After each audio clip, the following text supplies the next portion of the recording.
Alrighty, we are live once again. Welcome back everyone, Lady Rogue Gaming here. I have some chicky nuggies in my belly, and we are ready to stream some more. Right where we left off. I didn't even close the world, I just left it paused. I figured it'd be easier that way. Usually when I start the streams, I like to start it at the main menu just to like show everyone that we're like going straight into it.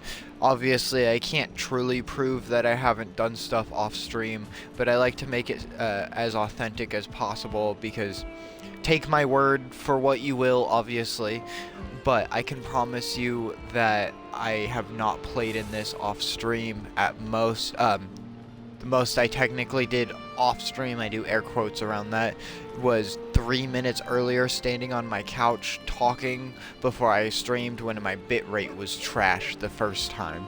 So I have made sure that everything we're doing here is on stream, damn it, because that is what we want.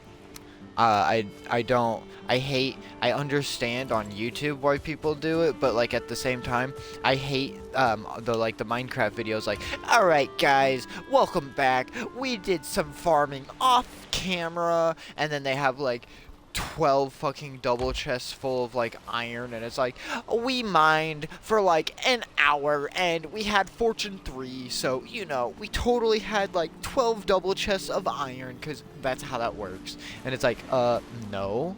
So I don't want to go spend like 2 hours getting like the pillar rocks and then come back and I'm like, alright guys, we got like 3,000 stone, totally did it legit, and it's just like, I would, but in the sense of like it would be legit, but obviously you guys don't know that. I mean, realistically, again, I could cheat on this too, but I promise you, if there was a way to prove it, I would.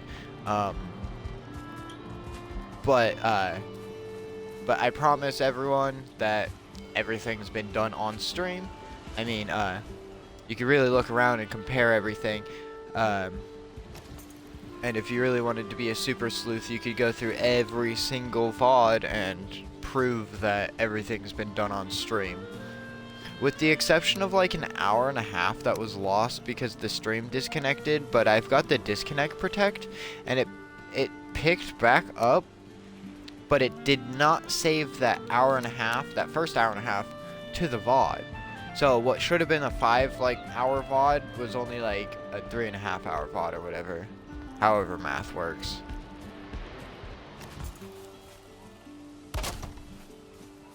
I'm stupid, so genuinely I don't really know how to count. I say genuinely, but no, I mean I do know how to count. I'm not like a bag of rocks, but like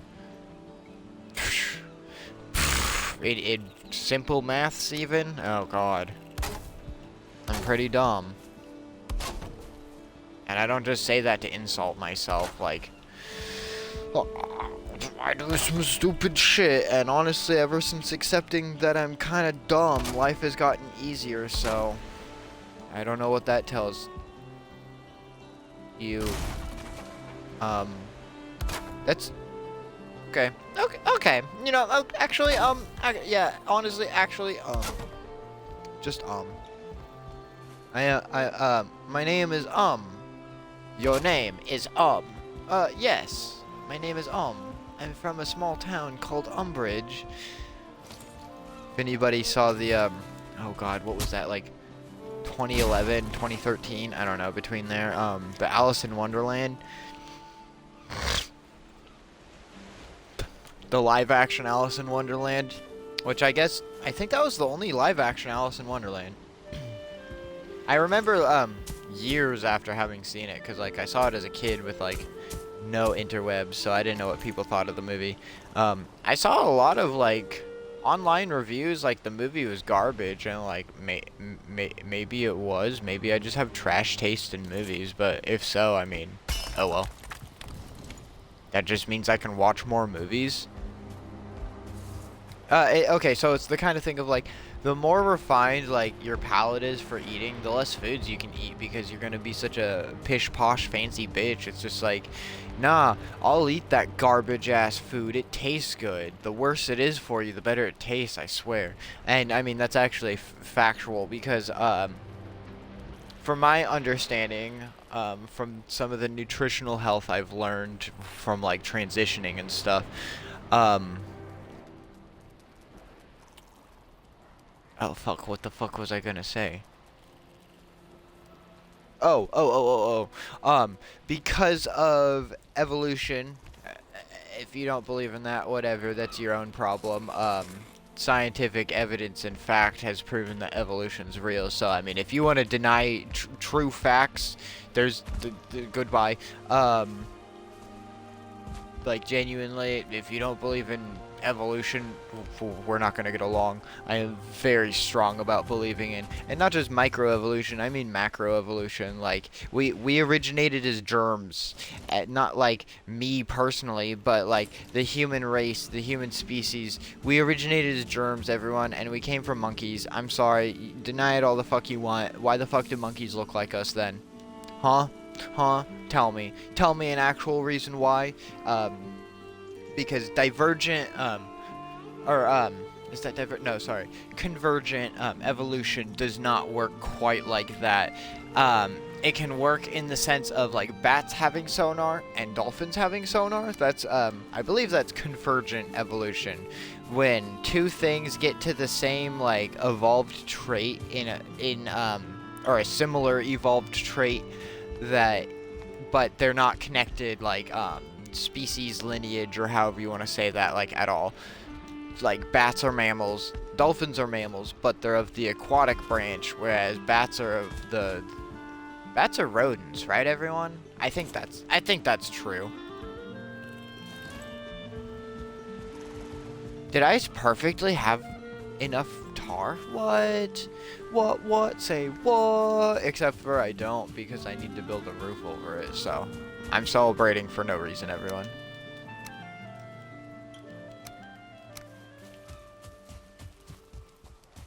Let's get this roof on here, because Valheim and rain.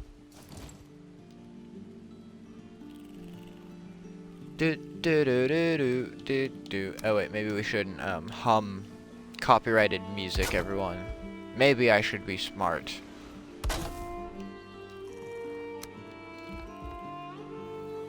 Oh no! No! Okay, then we'll build it even further up. Because we're not messing that window up, everyone. We're not doing it. I refuse. I refuse. You cannot make me. I will not do it. You cannot make me. Damn it. No, I'm joking. Just get super fucking intense and passionate with it. Like the Kids Bop Karen. Fucking. She's all like cussing these people out, for anyone that doesn't know. And she's like almost leaning into this person's car. And, I don't know what happened to make her be a Karen, but you know, Karens be Karen way too fucking much. Like, care about your own shit, not mine. No, Ryan George actually made the joke about, cause they're Karen, they're really Karen, they're Karen too much, and it was talking about a Karen in one of his sketches, but, without actually saying it like the name, he was like saying caring, but, like, just IN apostrophe, like Karen, like, oh, I'm doing this, instead of we're doing this, cause, you know, who the fuck got time to properly enunciate their words? Not me, obviously. If you've heard any of my VODs, I don't know how to pronounce shit. I mean, I know how to pronounce shit. I don't know how to enunciate shit very well. I mean, I do, but I don't got the time for that, everyone. I'm sorry. Sorry, not sorry. Unapologetically cringy and a bitch, but also, like, nice to my viewers. Nice to my viewers that are nice, that deserve it. As I've said before, if you are a bigot or of the absolutely no reason hateful mentality of some of the people in the world, if you don't know what a bigot is, it's someone that's like extremely hateful towards a certain group or people. So for example, people that hate against the LGBTQ for literally no reason, because you have no reason to hate against us because we're just trying to live our lives. We don't choose to be the way we are. The only thing we choose to be is to express ourselves as we truly feel. So, for those of you, and I'll say this nicer even, and I don't say ignorance as an insult. Everyone is ignorant of something. Ignorance literally means the lack of knowledge on a subject. So, ignorance does not mean you're stupid. It does not mean anything inherently negative unless you're using it in a negative connotation, which means in a negative way.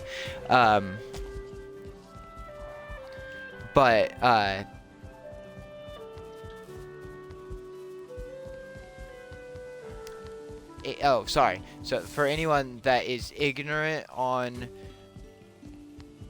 people of the community, the LGBTQ plus community, ignorant in the way specifically of not understanding why we are how we are, however you want to word that from an outside perspective of not understanding. I am the way I am, to quote Eminem, because you say I am. No, I'm joking. I am the way I am because I was born like I am, and I can't help my brain chemistry. And, I feel I was born in the wrong body. You can disagree if you want, but keep your opinion to yourself. I say that as respectfully as I can. This is my stream. I'm allowed to share my opinion. If I don't want to hear your opinion, I have that right. If you don't want to hear my opinion, you have that right too. And I don't say this rudely, but you are allowed to leave the stream whenever if I am not your vibe. I understand. I will not be upset. Just don't be hateful or rude to me if I'm not your vibe, because there's no reason for hate. Literally, to the people that want to be hateful, I'm gonna get a little petty here. To the people that want to be hateful, take it on with your little self, because we do not want that here, so go on. But to the people that, as I've said before, you know, this is our streamly bigotry rant. Again, bigotry is someone that is directly hateful or unaccepting of someone's ideals, even if it does not affect them in any way, shape, or form. And I'm not saying like, oh, people that hate pedophiles are bigots. No, because pedophiles are fucking shitty fucking people. I know this is always my example, but pedophiles and sorry, trigger warning for any of this stuff. I really should be giving trigger warnings. Pedophiles or anyone who is a sexual assaulter, I will avoid the R word. Anyone of those mentalities or mindsets or ways are absolutely disgusting fucking people. Obviously murderers too.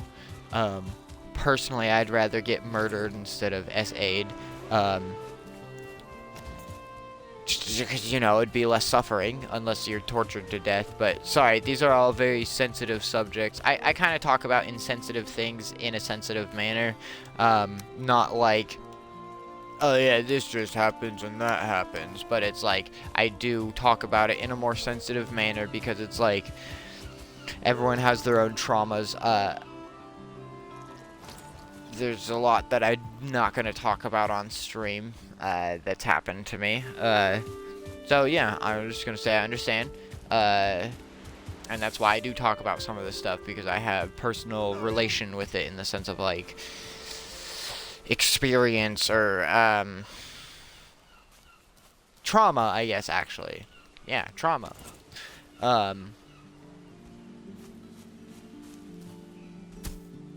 Let's fix this. No. Lift it, and then do that, and then we can smooth. I know we're gonna have to use stone again to recobble it, but it's whatever. But no, sorry, back to the original point. Bigots, bigotry. It's just, here.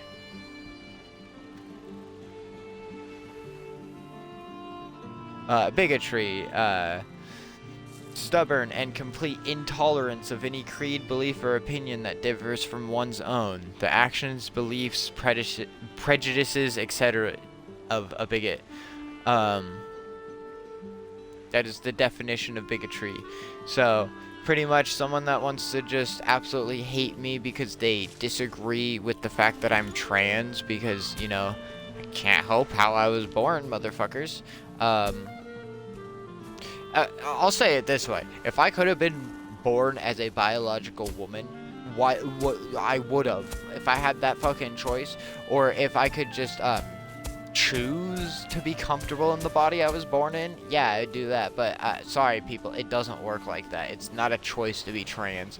It's not a choice to be of a different sexual orientation other than being heterosexual. I refuse to say normal because I'm sorry, fuck you, society. What the fuck even is normal? Normal is what people claim normal is, so normal actually isn't even normal. If I say eating worms is normal, that's not normal. If 50,000 people agree with me eating worms is normal, I mean, I guess in some cultures, that's a bad example. Very gross. Eating feces, that is not normal. That is not normal. Do not do that. Absolutely disgusting. Yes, I judge you if you do that. You know, I'm usually not about kink shaming, but if you do that, ew. What the fuck are you, like a dog, like with low nutrients, or thinking they have low nutrients, eating their own shit? No. Or eating someone else's shit? Like, we're moving on from this subject. That's fucking disgusting. I had to use that as an example, though. I'm sorry, everyone. We gotta have the extreme examples, so that way it's understood what I'm saying. If I even know what I'm saying. I don't even know what I'm saying. What was I originally saying? Oh, Weird. What is normal? Normal is what people think normal is. Normal is what you're used to. So if you're used to being a racist, bigot, hateful person, doesn't just have to be racism. Sexism is even a form of bigotry. And we don't stand for sexism. If you're a misogynist, which means you hate women, get out. If you're a misandrist, which means you hate men, get out. I'm sorry, but we are inclusive here. If you have your reasons for disliking a specific gender, that's on you, but, you know, I don't really want to harbor that here. We're not about that, so. We are all about inclusion, except for, as I've said, the two specific categories of people that are pieces of fucking garbage. The SAs, or the Rs, whatever you want to call them. We're not going to say the R word. Not mentally challenged, not that R word. The four-letter R word for SA, and if you don't know what that is, I should have been giving trigger warnings before I was talking about any of this, so I do apologize for anyone that popped in during mid-rant before I gave any kind of trigger warning. Trigger warnings are super important, so I am very sorry for that, everyone. Definitely try to make sure I give the trigger warnings. I have not yet with any of my streams, so I am sorry for absolutely lacking on that.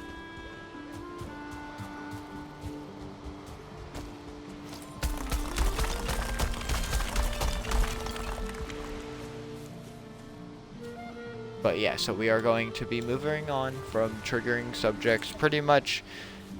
If you're a hateful person that just completely disagrees with like the LGBTQ plus community, we'll just put it simply like that. We do not want you here. We are very much LGBTQ plus friendly. Obviously, I am trans. I am also pansexual, so I am doubly part of the community. I have family that is part of the community. I've got friends that are part of the community. I have friends that are outside of the community. I have friends that they're not allies per se, like they support me in the sense, but they're not like going to be huge advocates in the sense of like they won't die on a hill for someone of the community, which is okay. Not everyone has to be like that. You don't have to be a diehard ally to be accepted in my community here. As long as you're accepting of me, I consider you to be an ally.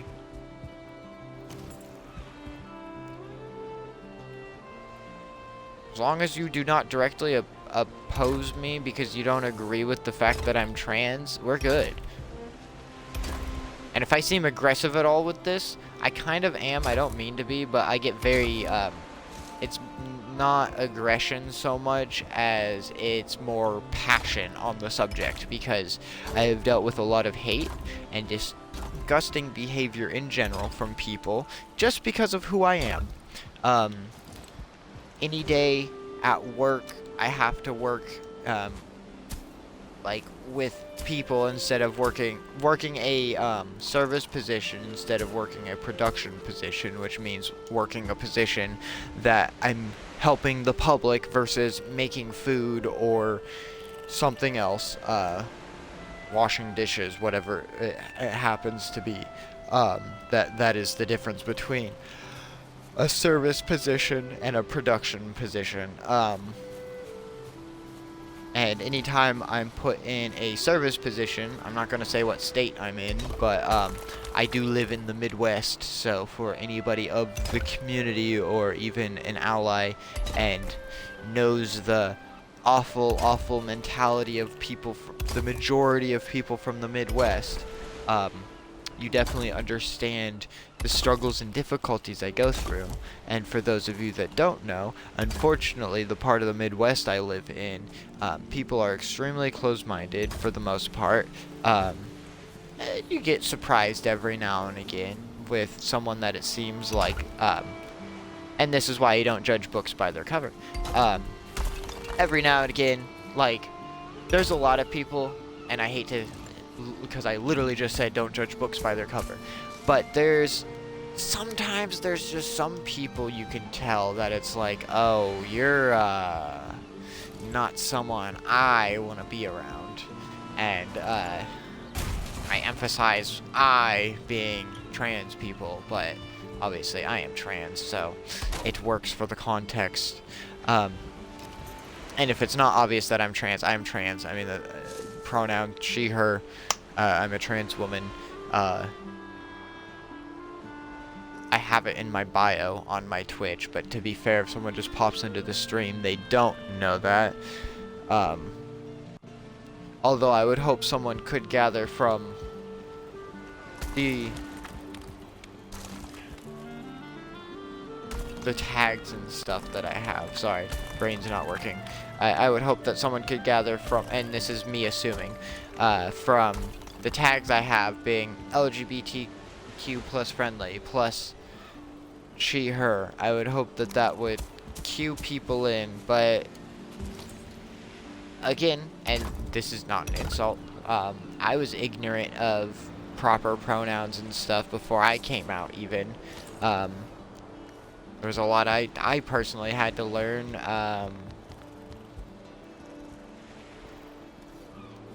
Oh, why didn't I fill this up? I meant to fill this up. There was a lot of stuff I had to learn when I came out, specifically about pronouns, and I did not know about non-binary people before I came out.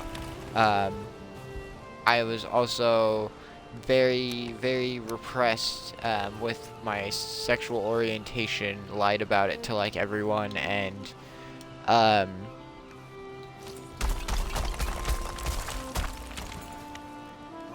just definitely didn't fully understand myself yet either, and so there was a lot of things that was like I just didn't get about myself and didn't look into, and the relationship I was in at the time, the girl I was with, and it's nothing against her because she's come around and been very accepting of me, but at the time that I was dating her, she was very closed-minded and would have been very judgmental of someone that was trans. And again, this is not me saying anything bad about her. She has come a long way, and like we still talk even. But there was a period of time where she wasn't like unaccepting of me. We just didn't really talk after I had come out, and then she slowly came around to the idea of it. And when I say closed-minded, I don't mean she was a bigot or racist or anything like that. She just wasn't super open to the idea of understanding how gender fully actually works because of, you know, growing up you're taught, oh, you're born as a boy, then you're a boy. If you're born as a girl, you're a girl. Gender is sex, and it's like, no. Your sex is your physiological makeup that you were born with. Your gender is a gender norms are just societal constructs, making people have to fit into boxes because the government and society just loves putting fucking people in boxes because we have to have labels. We have to be able to put a title to it. If we can't, then it's not normal.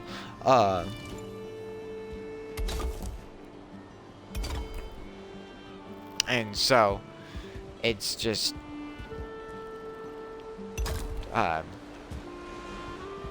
it's the kind of thing of, after I explained it to her more than once and like she started to understand more about gender identities and how someone could be born one way but feel an entirely different way, and after like explaining it to her and she had time to like process it and all of that, she definitely came around. So it's nice to see.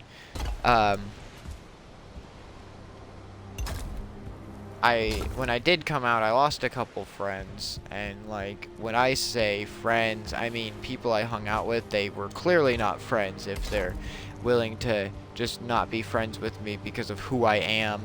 And unfortunately, so it was like a group of like 4 to like 6 friends. The core friends, there was like 3 of them, and then the 4th one would pop in every now and again, and then we had 2 other friends in the group that would pop in even more occasionally. But 2 of the members, the sort of occasional, and then one of the really occasional people, were directly not accepting of me and were of a very closed, bigoted mindset of, oh, well, I'm not calling them a girl. They're born as a guy, so they're a guy, blah, blah, blah, this, that, and the other. And it's like, okay, alright, have your closed-minded opinion. And the funny thing is, he was such a die-hard, red-blooded American, but this motherfucker lives in Canada because, his family moved up there, and then he never moved back, and, like, he's been an adult for, like, a long time now. So it's like, okay, yeah, you're a real patriot living up in Canada. Not only just living in Canada, part of the Canadian military. I think that's the funniest part. And these are all vague enough details. I'm not saying the person's name. I'm not saying their gamer tag or anything like that. I'm keeping it vague. You don't know who it is. Their name's Billy Bob. Not really, but you know, it could be Billy Bob. Billy Bob Johnson. But yeah, so for anyone that is feeling of a certain identity that does not match what they were born with, and you're afraid that you'll lose your friends, you might lose some of your friends. It's definitely good to try to feel them out on their opinions of the community and stuff before you come out to them, because sometimes it's better to just cut off friends. And I'm not saying cut off all your friends. That is never a good thing to do. You want to try to keep your supportive group around. You need the supportive group. It is so important for your mental health. I speak this from experience. I was suffering. I'm still suffering from depression. It's not really something that goes away for me, unfortunately. Sometimes it like comes in waves of how severe it is. Oh, I was putting the necktails up. Okay, I'm like, sorry everyone, I don't remember what the fuck I was doing. I already did it. We're good.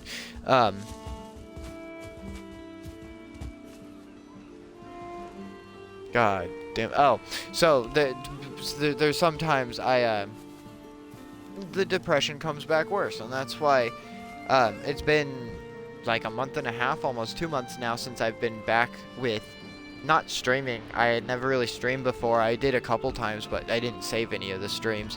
But I've been heavy streaming now. I've been doing stuff on my YouTube, which I need to put a little bit more time into that. I think on my next day off, we got to get that part 10 of Red Faction Let's Play edited. I want to get that posted by the 2-week marker. I'm going to try to post a YouTube video every other week, as well as doing all the streaming stuff. And I need to prioritize some of the video stuff more than I have been, because we've been hardcore streaming. But I have also been really, really big and trying to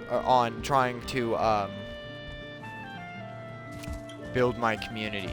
I want a community, and that's not even like a selfish thing. Like, I mean, maybe it is. You know, maybe it's a selfish thing. I want a community, and I'm not saying I want a big community. Literally, if I had one chatter, one consistent chatter, I would love that.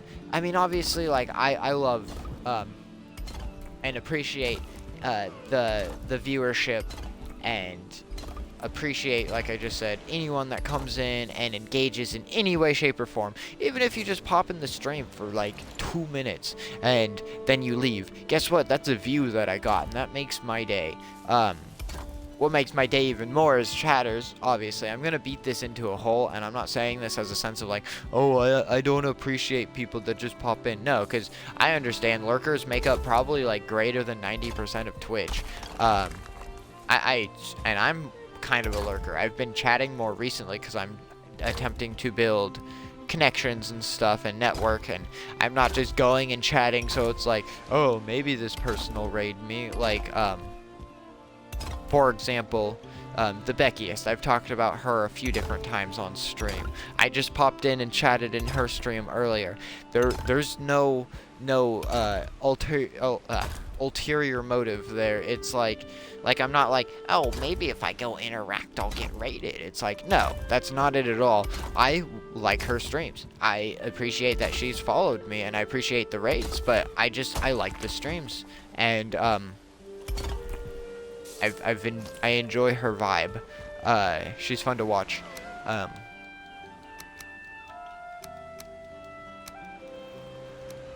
So if you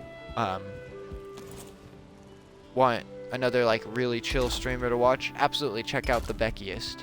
I'm probably gonna honestly feature her on my Twitch channel here, because I don't have any other streamers featured, and I genuinely enjoy her content. I'm not much of a stream watcher myself. I more prefer videos because they're a little more concise. I watch VODs of some streamers. Ambiguous Amphibian is a streamer that I've watched hours and hours of VODs. Toy Cat is another. He's not even a streamer. He's a YouTuber, but he does stream every now and again. He streams over on YouTube. He's like, you know, one of the few YouTube streamers. But I'll watch his VODs, but that's because I watch a lot of his videos, and his VODs end up just feeling like super long videos that are just less edited, obviously, because it's a VOD, but yeah, so absolutely, if you're here and you want someone else to watch, check out the Beckiest. She's awesome. We're gonna... Oh, I forgot to pin the game modifiers. Oopsie. /pin, paste, game modifiers, end of stream. Also,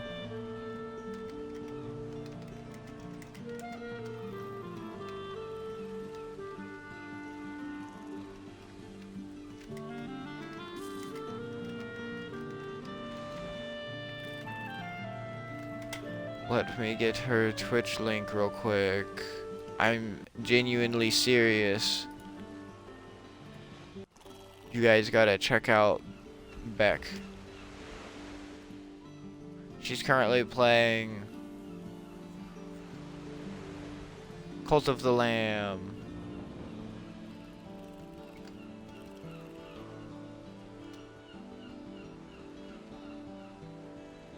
Okay, there we go. Yeah, so definitely I would like it if you'd watch my stream, but absolutely want to promote her. She deserves it. She's fun to watch, she's funny, she's chill. She's a variety streamer. but it seems like a smaller variety, kind of like I'm trying to do here. I know we've had some like real random streams on the side with Doom, Just Cause 4. I know we started with Dark Souls. I explained we're not doing that anymore, but for anyone that did not get to hear the explanation, I suck at Dark Souls. I have beat Dark Souls 3 twice. The second time I beat it, I was using a playthrough New Game Plus character, so it was a playthrough 2, whatever you want to call it.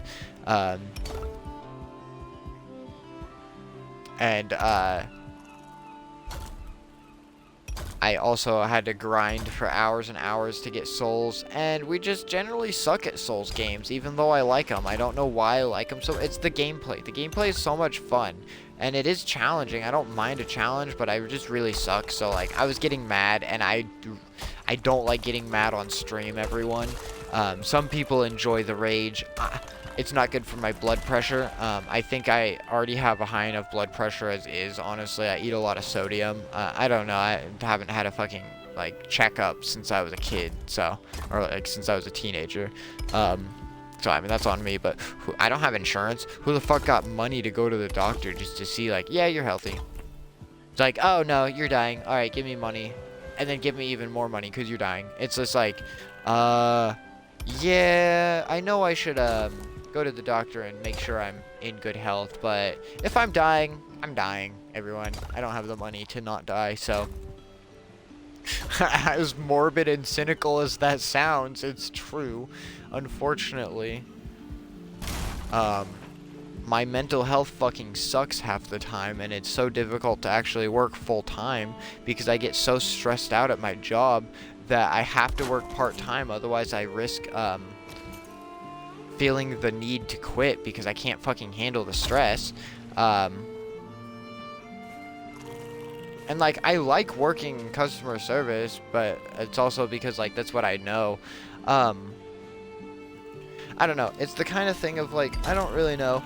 I like talking to people, I like interacting with people, but when people are rude to me and they misidentify me, and it's just like, I know not everyone does it on purpose, but like, there's a lot of people in, as I was saying earlier, there's a lot of people around here in the Midwest that are just very close-minded and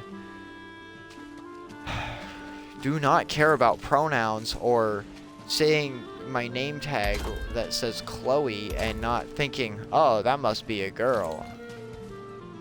And then they hit me with, oh, thank you, sir. And it's just like, I'm sorry, but if you saw me, I do not look like a man. I look like a woman. Say what you want about my voice, even though there are women with deeper voices, so fuck off with that anyway. Sorry to be aggressive on that, but it's a sensitive subject. I hate my voice. I'm super dysphoric about it.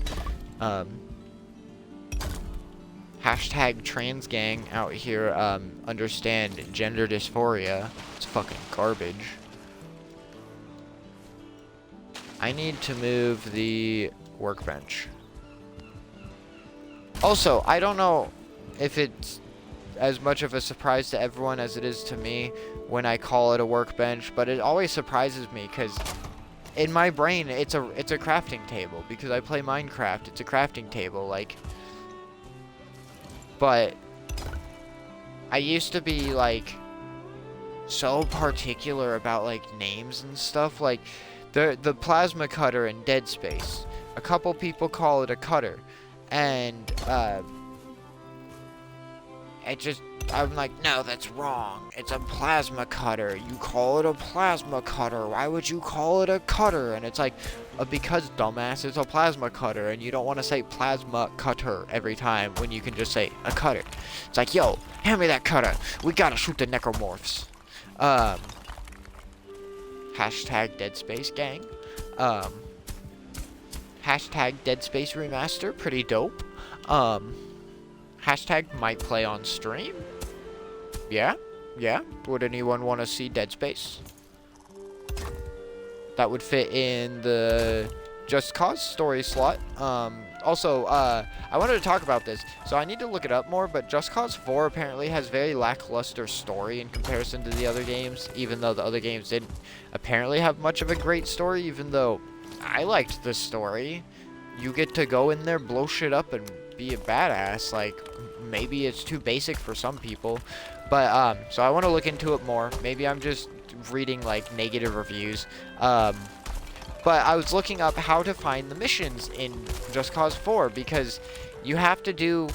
So in Just Cause 3, there were little challenge missions you could do, like, oh, fly through these rings perfectly and get a certain score, and then you unlock wingsuit, like, gears or whatever, and you could use those to, like, upgrade your wingsuit or whatever. And, I don't know, I think 3 was just better, honestly.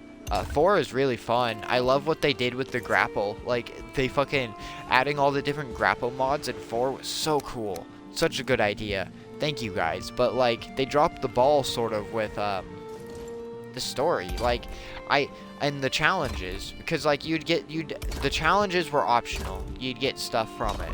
Now the little challenge things that they have aren't even like as flushed out as they used to be. On top of the fact of the challenges now are required to progress the story.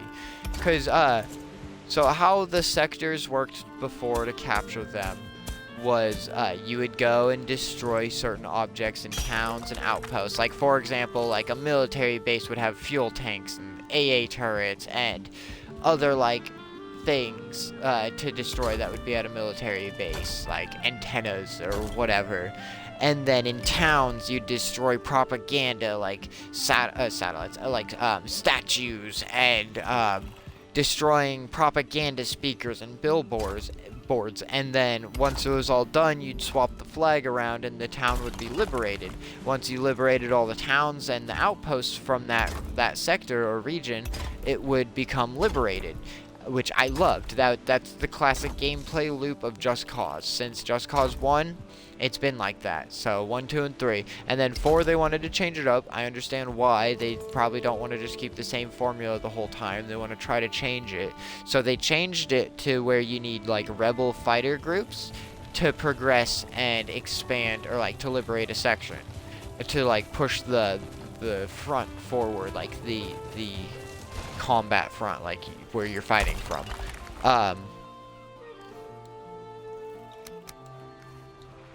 And to get more of those squads, you have to do like, I think you have to do the challenge stuff and like destroy things. And so you get like mayhem points or whatever, and it fills up a bar.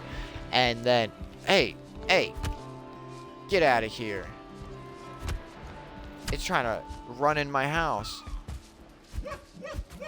We almost just punched a deer to death, everyone. You know what? We'll let it run. Maybe it'll learn its lesson. But and it seems like to even do the next mission, it says I have to have so many like credits from that like mission giver, and to get their credits you have to do their specific types of challenges. So for example, this one lady, she's shooting like movies or whatever, like to help the rebellion, and she some of her little challenge things are like flying through the wingsuit rings in enough time,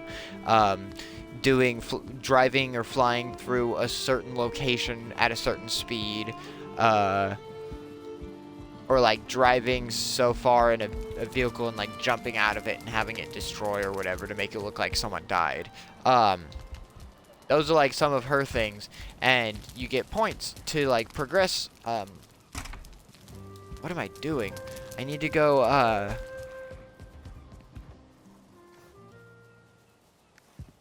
what am I doing?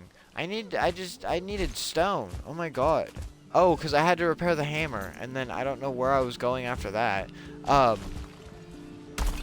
you have to do, like, the challenges for her missions to progress them, or to unlock the next mission, and it's like, that's not how these games work. I shouldn't have to do the challenges to progress the game. So then we're watching me do a bunch of boring shit, and this literally might be a skill issue, because then there was a mission I found and it wasn't marked like a mission. It wasn't marked with the named missions, but there was a mission with Maria, or was it Maria?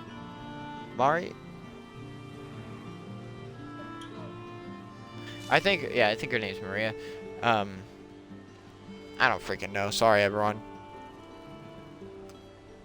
Look, Rico Rodriguez and Sheldon, whatever his last name is, are the only characters I really know. I don't think there's any, Mira, that was her name. Not Maria, sorry. That's how my brain works. Literally, I'm just like, oh, wait, no, not that thing. That thing. Okay, that's all the stone we can carry. But, I think the only reoccurring characters are Rico and Sheldon. They might have a couple others, but, I don't actually know who the main bad guy is in, Just Cause 4 quite yet. Or I don't have a name for them. In Just Cause 3, it was a dictator named Di Ravello.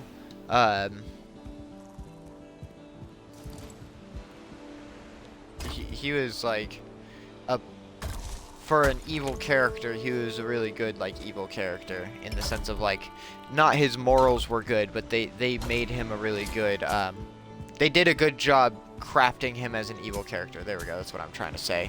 Not that I like evil characters, but I mean, for a story with a hero, you need an evil person, or you need the villain for there to be a hero. Like, you cannot have good without evil, or vice versa. Because if there was no evil in the world, there would be no good, because you don't have any reverse metric to base it off of. Okay, yeah, and that's as far out as we'll do it. So let's get the retainer wall built the rest of the way. Yeah, cool. And then we just do it straight back. But no, just so I want to look into Just Cause 4 a little bit more to make sure that the story is not actually locked behind the challenge stuff. And if it is, we might just drop that as a game to play, everyone. I hate to say it, I love playing it, but we're not spending like an hour doing little boring shit when I literally just want to do the missions in the game. And I'm not usually about that in a story game. I love doing all the little side stuff, which is why like in Doom we're doing a 100% collection run. We have to go back to the first couple missions because we didn't have all the collectible locations discovered. Like, we have all the upgrades for that now, so we should be able to go back and collect them. If not, we'll have to start a new save and then look up for the first couple. Hopefully we don't. If we have to do all that, then we're not actually doing a full 100%, but we're collecting every collectible on each mission now. But yeah, so a couple games that we could swap out for Just Cause would Dead Space, the remaster would be one of them that we could.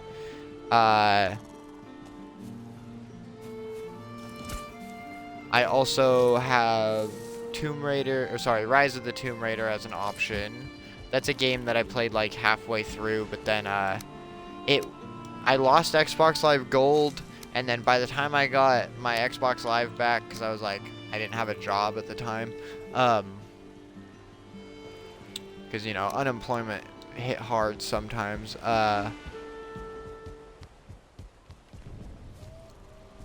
But so I got halfway through the game, lost my gold, so I didn't have access to Games Pass, and then when I got it back, which was like a whole month later, they took it off of there because it had already been on there for like a year, and then they brought it back at some point, and so now I see it on there, and so I'm like, shit, okay, so should I play it now? And then I loaded it up and I was gonna play it, and I was like, I don't know where the fuck I'm at. I don't know how to play this. And then I saw a couple menus in there that I'm like, they didn't have this in the last one. I don't remember this. And I was doing a 100% collection run, and I remember I missed a couple things in the beginning and then looked it up and learned, oh, you can't go back. And I'm just like, what? So I can't 100% the game then? Fuck. Unless you collect everything right away. So whenever we do Tomb Raider, we'll do the 100% run, because there's some games I like doing 100% runs because they're not impossible to fucking do, or you don't have to throw away like 100 hours of your life. Assassin's Creed games. The older ones felt more worth it, but the newer ones, they just elongate. From what I've heard, the last Assassin's Creed game I played was AC4. I never played Rogue or Unity, because I know those came around a similar time. I own Syndicate because it was free with games with gold whenever they used to do that. I don't think Xbox even or Microsoft even does that anymore because of Games Pass, which is understandable. They had already given out all the good games at this point, so like they were just giving out trash games that, games that I do not personally like. I hate to just call a game trash because like that, unless it's inherently a steaming pile of shit like the GTA 3, San Andreas, and did they remaster Vice City as well? Whatever the 3 that they remastered, those were absolute dog shit. So I'm sorry, mobile game company that did that, but they should not have had a mobile game company do that. It looked like absolute garbage. Why the fuck did a remaster with more modern technology look worse than the fucking original? What the fuck did... I'm sure you've all... Any of you that looked into it and saw the pictures, what did they do to Ryder's arm? He was on the bike and his arm was like bent in like 4 different ways. Like, last I checked, my arm has two bend points. The elbow and the shoulder. And I mean the wrist if you want to count, but I count that as a hand bend point. So yeah, like, what?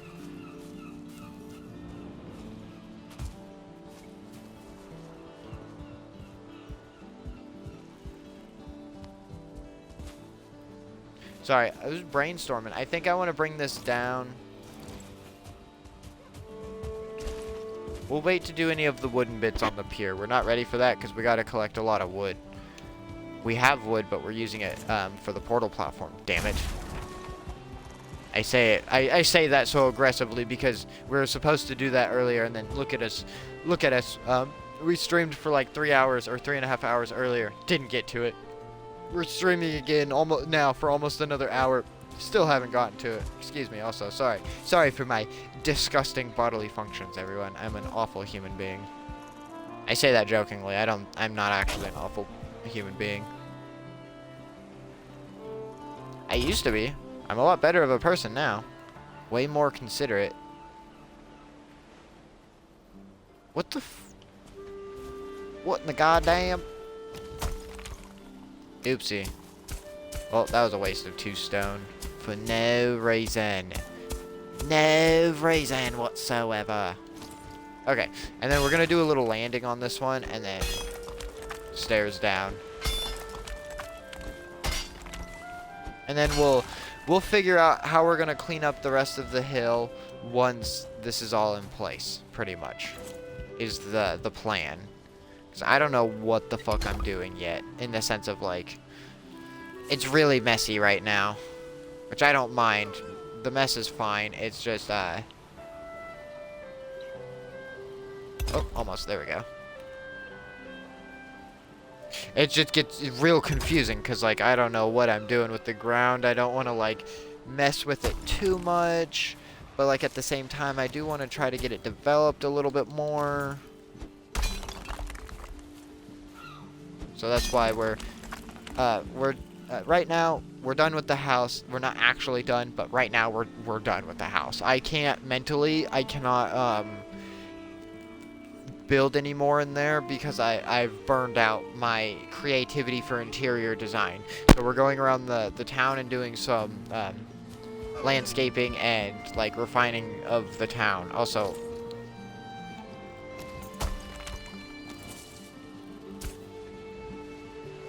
there we go. And I fucked up.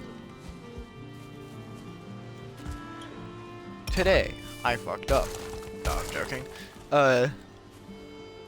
A good subreddit if you want some laughs every now and again.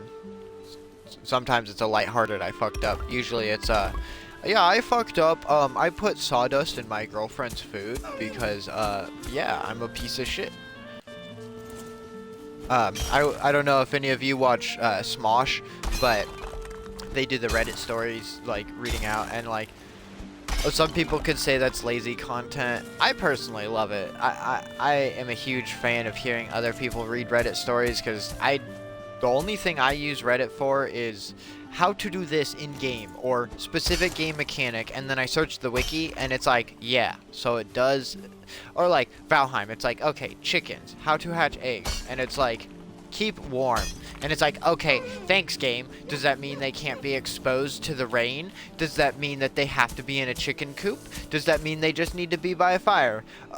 Keeping warm, does that mean they have to be so far from the fire? Obviously, I know all of this now, but it's like the wiki usually doesn't fucking tell you what you need. It's like, no, I need like the specific information, and then it's like, alright, so then I go back and then I type Reddit after whatever I'm fucking searching, and then, oh wow, 9 times out of 10, that's a sarcastic oh wow, in case you couldn't tell,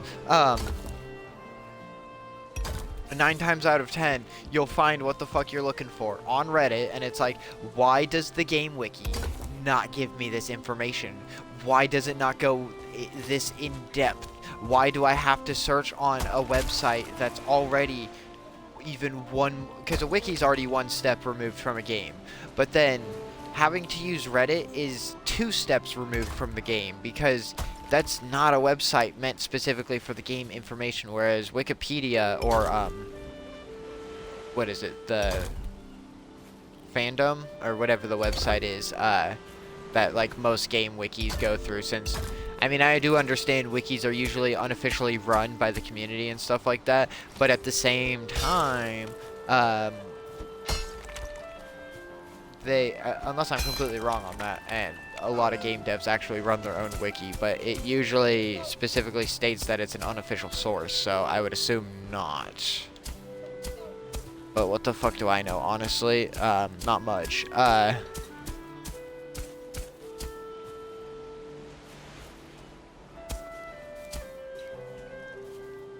Okay, and then alternative place so I can smooth it a bit more.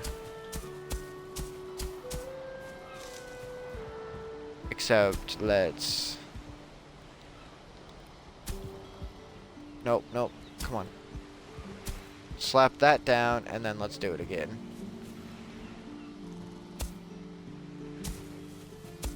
I just did it a little too much.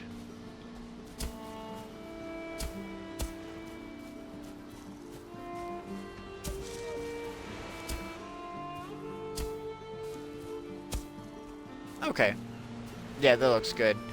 And then once we get the path cobbled, we'll grass up the rest of it, but we also have to get this wall in the rest of the way. So, I think before we proceed with anything else, it would be wise to take care of this, because I'll be honest, I don't really know what the fuck I'm doing.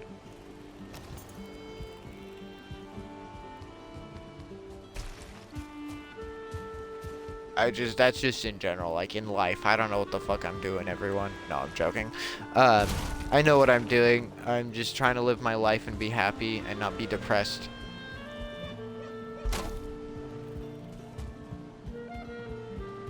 Not always the easiest.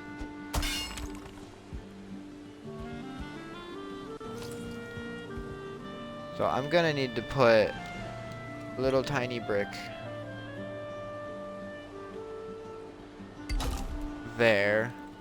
I can put the floor back in too, and that one's gonna need one, as well as that one also. Smacky the stone.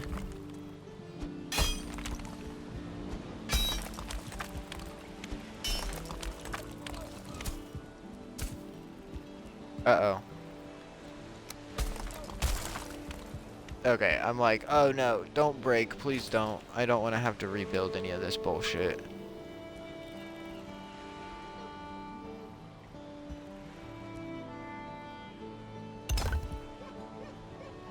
Also, for anyone that uses, I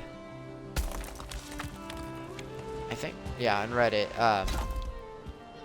on the Valheim subreddit, it tells you, I don't know if this is most subreddits, or if this is like every subreddit, or if you have to like enable this setting, to say like how many people are actively like viewing the subreddit. But, one of my favorite things is, for as many people are like actively viewing the Valheim subreddit, it says whatever the number is, deers barking, and it's like, ah, yes, the barking deers, they do bark. Literally, I thought they were dogs at first in the game, like, and then I learned about wolves, and I'm like, but what? And then I learned that they're only in mountains, and it's like, but what am I hearing? I'm hearing fucking other things. Hearing cryptids, and it's just deer.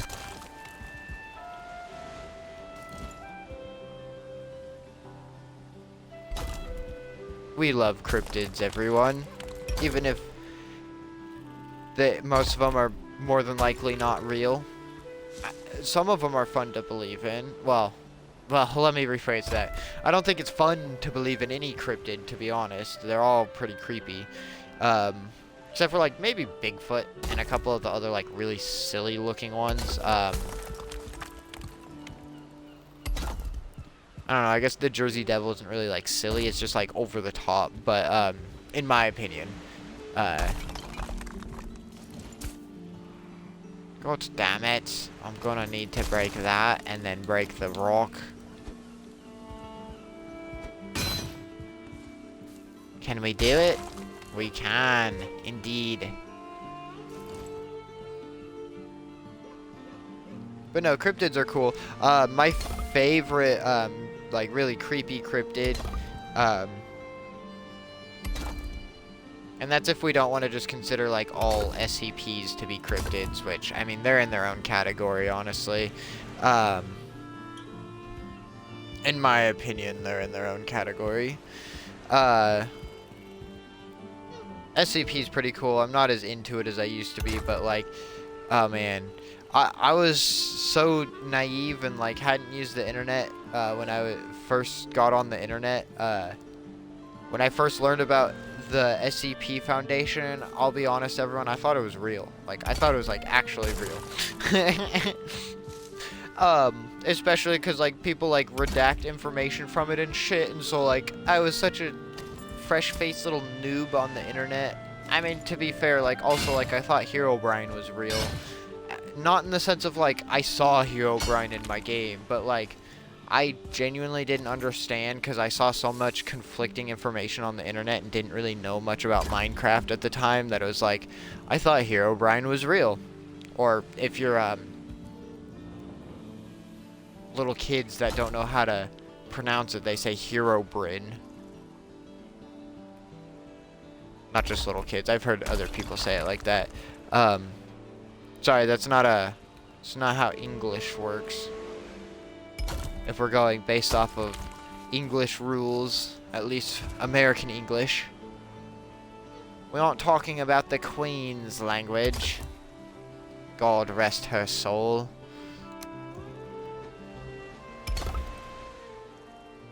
Or, as they say, God save the Queen.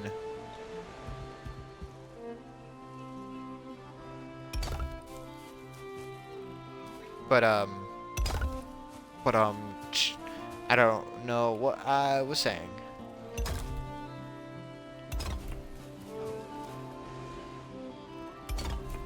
Something. Presumably.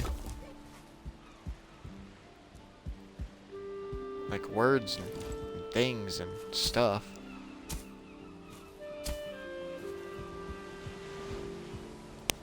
Peculiar.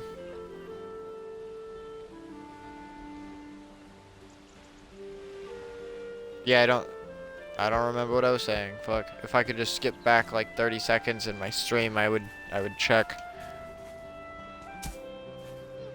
See, everyone, this is why we need chatters, so they can remind me what I was saying. Ooh.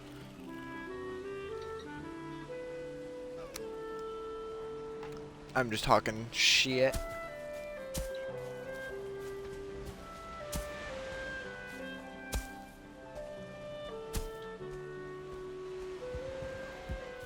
We're just doing that big Valheim chillin'. I don't understand. There we go. I don't fully understand the alternative place mode with the hoe. Like, I get it's to not level it where you're standing, and so it kind of just smooths it out, but exactly how it works, I don't know. Almost feels like they should just be two different build modes, like level ground and then smooth ground. But that's just me bitching and moaning and complaining. But I kind of want to wait to put the cobbled path back up until I figure out what I'm doing with this hill right here. Like, do I want... Because I don't have a proper path up to my house.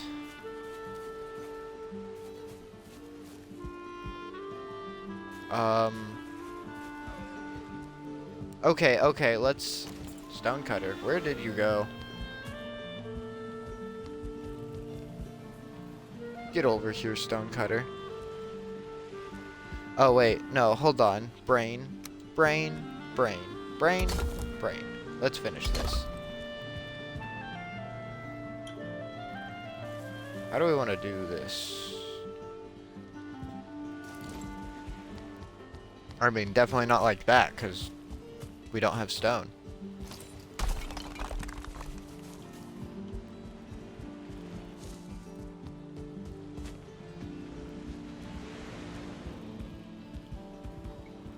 But yeah, story games. Dead Space, we've got Tomb Raider.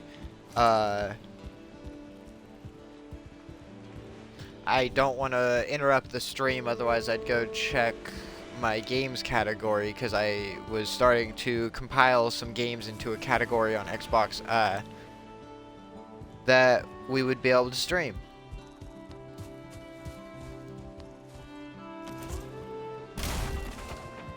And wow, okay. So I was shouting out the Beckiest earlier, and I just completely forgot. She is a variety streamer. Some of the games I've seen her play are Stardew, Cult of the Lamb. She did the Next Fest on Steam. So I watched a variety of games. I only just recently found her as a streamer, though, so I don't know her portfolio of content. I've been waiting to catch a RimWorld stream, and I say that in the sense of, like, I'm excited to, not like, I'm impatient, I've been waiting. No. She unfortunately had a fever Saturday and was not feeling well, so she did not stream RimWorld, but I'd rather her get better than, sorry, we're dropping the British while we're trying to be serious. I'm just a silly person, so it's hard to be serious sometimes. But so, yeah, so I haven't seen that much of her content yet. I'm looking forward to being able to catch a RimWorld stream, because I absolutely love RimWorld, and, there's certain games that I like seeing played that I also play, and RimWorld is one of them, because there's so many different ways to play that game, and I play in such a very specific way. It's almost like when I play Minecraft with someone else, it's and then we'll get back to shouting out Beck in just a moment, sorry. It's almost like when I play Minecraft with someone else, and it's like I get to see how someone else builds, and it's really interesting because I'm so particular and very specific whenever I build in Minecraft that it's like, whoa, oh, you do it like that? That's cool, or whatever. But no, sorry. So, she's a variety streamer. Like I said, the games I've seen so far, or the games that I know she plays, RimWorld, Cult of the Lamb, Stardew,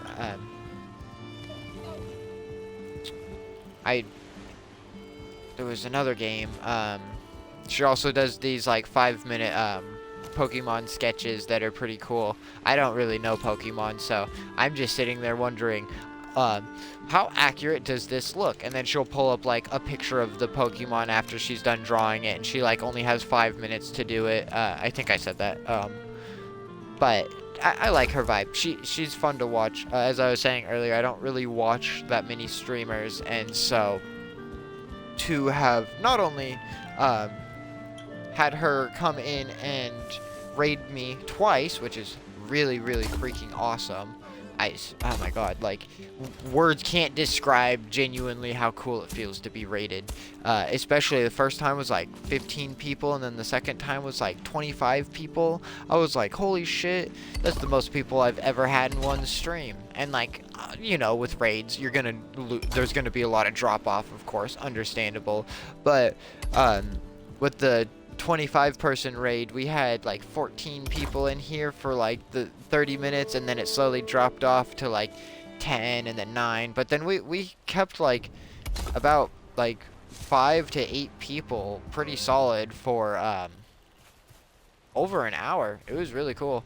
It was really fun. It's like it's so absolutely motivating to have people pop into the stream, you know, and like be chatting, and like it just makes the stream feel alive, and it's like, whoa, people are chatting in my stream. I don't know, it makes me feel special in a way that it's like, this must be why some people love streaming so much. Genuinely, like the interaction and all of that. Not like, oh look, I'm getting the attention. It's just like the interaction, all of that. I don't know. It's fun being in chat, but like being the person that has the chat is way different.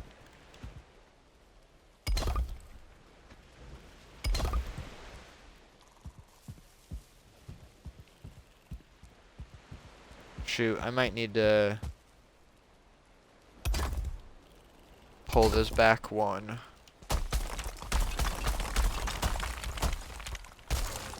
Easy solution.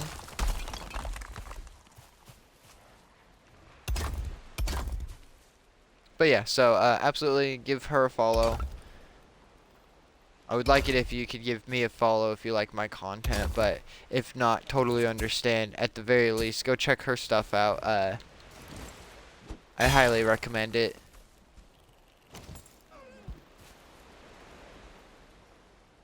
I know she streams on Saturdays. I think she also streams Tuesdays. I don't quote me on that. I don't know. I'm not aware of her schedule, unfortunately. I'm barely aware of my own schedule, to be honest. No, I'm joking on that, but I think you all get what I mean with how much of an airhead I am. If you've been around enough to know my general vibe at all, then you know I'm an airhead. But it's okay, because I understand. I know I'm an airhead, so it makes life easier. Just like knowing I'm stupid, it makes life easier. It really does. Cool. And then we just do a solid block there.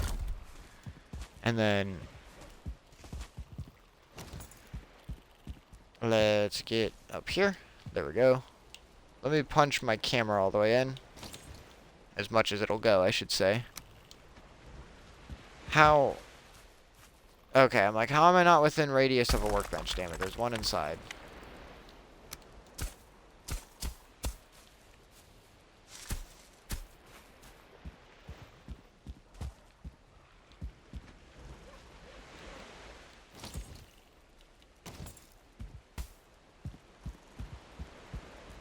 Dang it. Hold on, let me...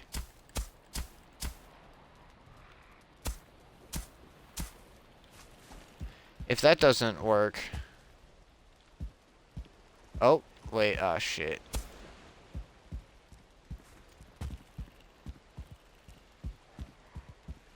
Alright, yep, no. We're just gonna... There we go. That's low enough, and then we'll just slap. Good God. It's so hard to see what I'm doing. Okay, yeah, and then we'll just slap those in there.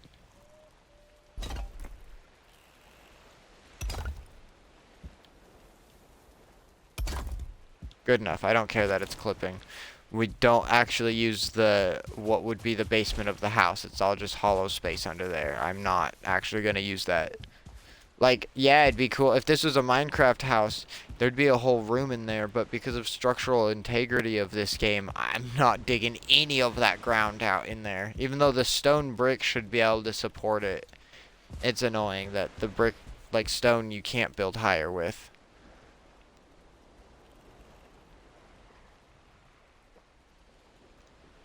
Because I was gonna build a castle in this game, but you just can't. Not to the scale that I would want to, at least. You could build like a little fort, absolutely. Especially if you built it like on the side of a mountain or whatever. Oh, that's a gray dwarf, not just a grayling. We needed eyeballs. We haven't been making portals like we had been, but we also haven't been going on adventures like we had been.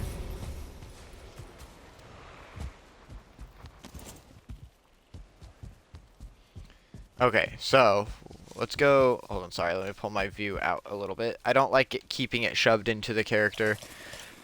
For certain games, I do like the very close over-the-shoulder view. Like, I don't think I will ever play it on stream, but I might do a video series or let's play of Fallout New Vegas. And in the Fallout games, I like to punch my view in really far, or like as close as it can go. So I'm like looking right over the shoulder.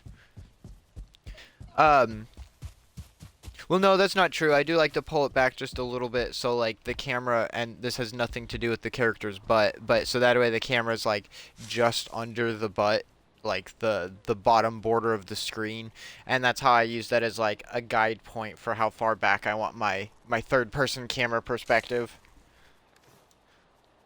What? Oh, that's a good question, chat. What's your preferred camera perspective in games? If I had to choose, I think third person, but I if I got to choose my ideal option, I like games that have a mix of first and third person perspectives. Like you get to choose to swap. My favorite example are Bethesda games, of course. Playing like Fallout. So I played Elder Scrolls 4 Oblivion very originally when I was like, oh god, 12, 11. God, I was real young. And that was, well, let's see. Actually, I know how old I was because that was before Skyrim came out. So I either would have been 10 or 11. Oh my god. Because Skyrim originally came out November 11th, 2011. And for anyone that cares, I'm 25. I'm always a year older than whatever the current year is, except for in the last like half a month of the year because my birthday's in December. And then I end up being 2 years older than the current year. But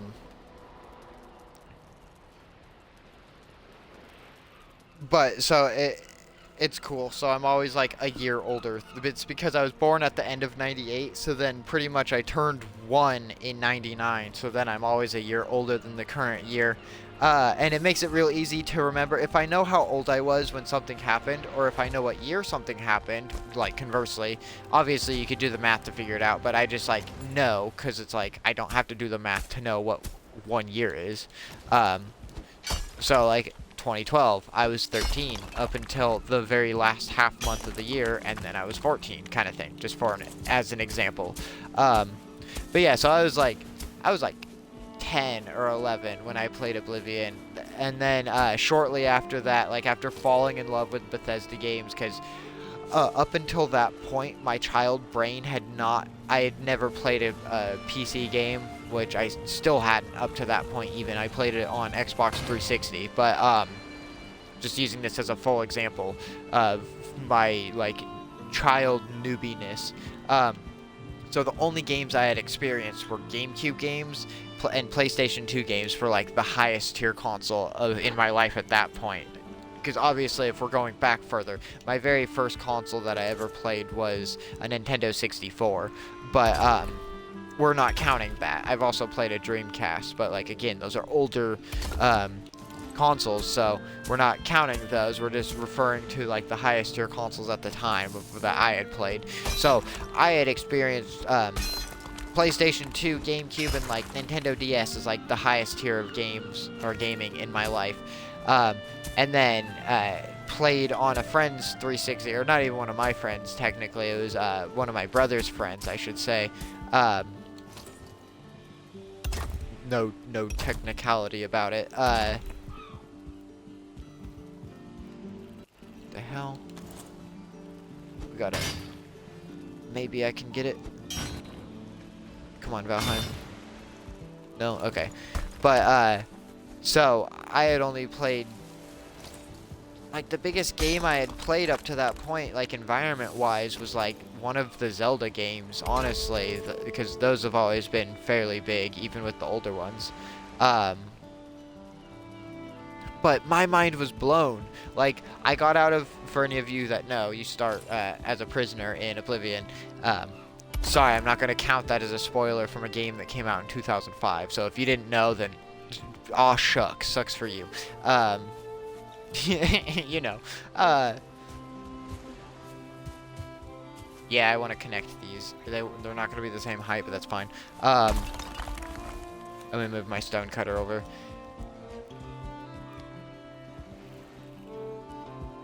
Actually, where the fuck is my other stone cutter, everyone? Did I leave it over here, I think? Up this way, by the farm, or by the garden. But, so, like, I got out of the dungeon, and, I was just like, so, where do I go? Because I'm used to games giving me, like, an objective, like, on screen, or, like, and, like, yeah, it gives you a quest, but, like, I was a dumb child, and, like, my friend was, or, whatever, I'm just gonna call him my friend, because he started as my brother's friend, and then it was, like, he was just kind of, like, a mutual friend, but, oh, that's right, it's all the way down here. Jesus.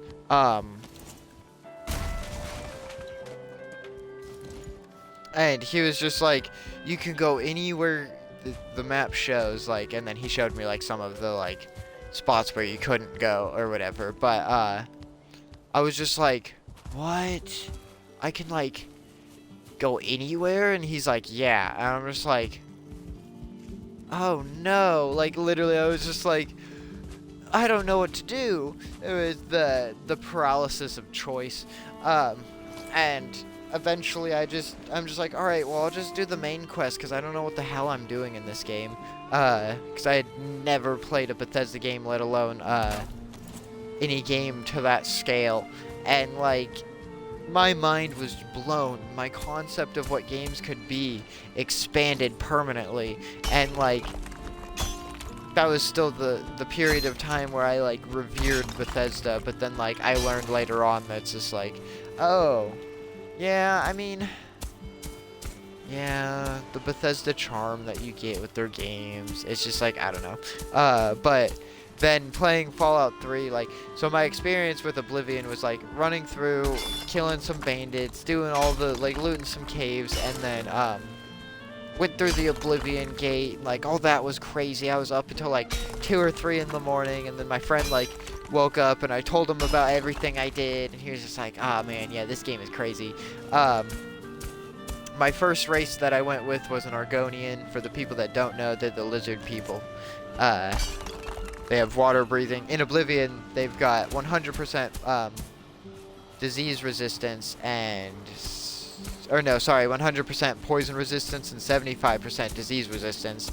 In Skyrim, they only have 50% disease resistance instead of 75. And I think your poison resistance is just gone. I don't remember. But you still have the water breathing. And then you have a couple other race bonuses that they added with Skyrim. But don't even get me started with Skyrim. I love that game. I've put way too many hours into it. I personally think Oblivion is better. Obviously, Skyrim is more visually appealing in some ways, but honestly, Skyrim's environments and color palette are very bleak. Playing Oblivion, it's like playing like a pastel coloring book almost. Like, I love the textures of everything, and like even like going into the painting, for anyone that knows the painting quest, you go into the paint world and you fight the paint trolls to find the one dark elf artist, because his wife was worried about him because he hasn't come out of his office for days, and I heard a strange noise or whatever. Would you please go check on him? I'm quite concerned. I don't believe that's her accent at all, but I don't care. It is now. No. Okay, let's see how this connects. But no, just Oblivion's crazy. And then playing Fallout 3, I remember, so like in Oblivion, my friend didn't tell me that like, oh, you can kill like almost everyone, whereas like in Fallout 3, like, you know, you can kill most people. I mean, Oblivion you can kill a lot of people too, but like it's not like Morrowind where like, oh, you can actually kill your quest giver or kill this person. If you kill them, well, you can't do the main quest now, and the game just doesn't tell you that either. But I love it.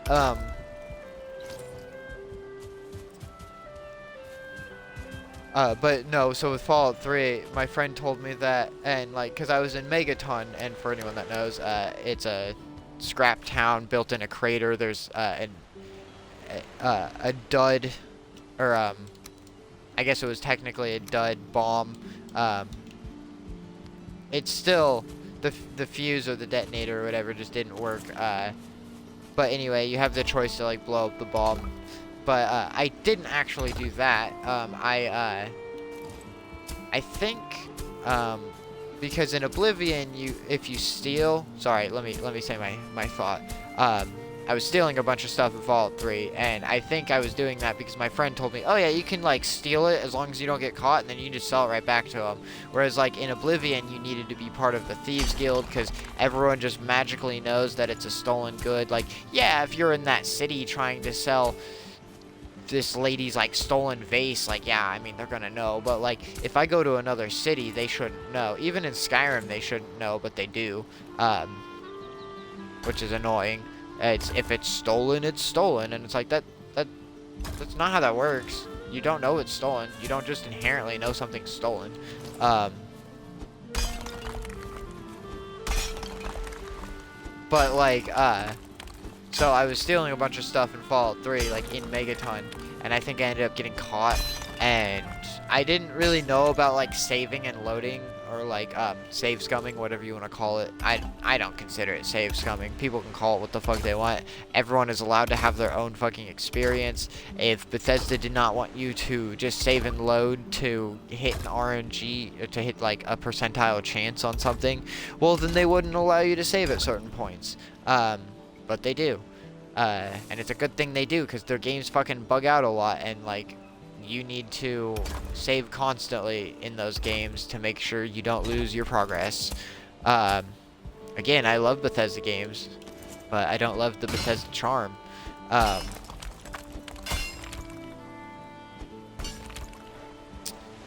yeah, so my experience, and then after shooting everyone in Megaton, being over encumbered, didn't understand how like limb damage worked. I was concussed. I didn't have any stim packs. Oh no, sorry, that was later on. I had the stim packs, and I understood that the stim packs restored your limbs, but then I ran out of stim packs, and I remember I ended up going down south to I don't remember the fort name, because I think Fort Constantine was up north. I think that's where the winterized combat armor was at, or the winterized, was it the T60? T45. No, yeah, it was the winterized T60 medic power armor. That stuff was pretty cool, except it wouldn't auto-inject stim packs, it would just auto-inject medics, and it's like, yeah, no, I'm not about that. I don't use chems in Fallout, not because I'm a pure person. I don't care about that. It's just money. Because money, everyone. You can sell chems because money, and they don't weigh for that much, or they don't weigh that much, versus like what they sell for. It's all about profit, baby. Plus, I mean, when it comes to Fallout games, I grab everything that's not nailed down, and if it is nailed down, how do I unnail it? I've said that before, and I'll say it again because I like it. Okay, I think I know how I want to do this.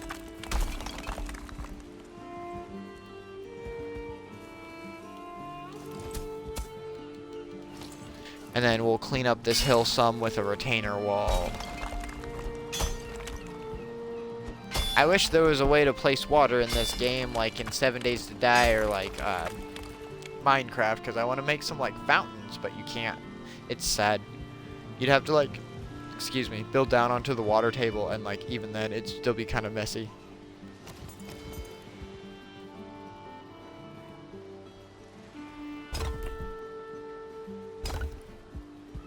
But yeah, I love survival games, and like I love Bethesda games, which I know are not survival games.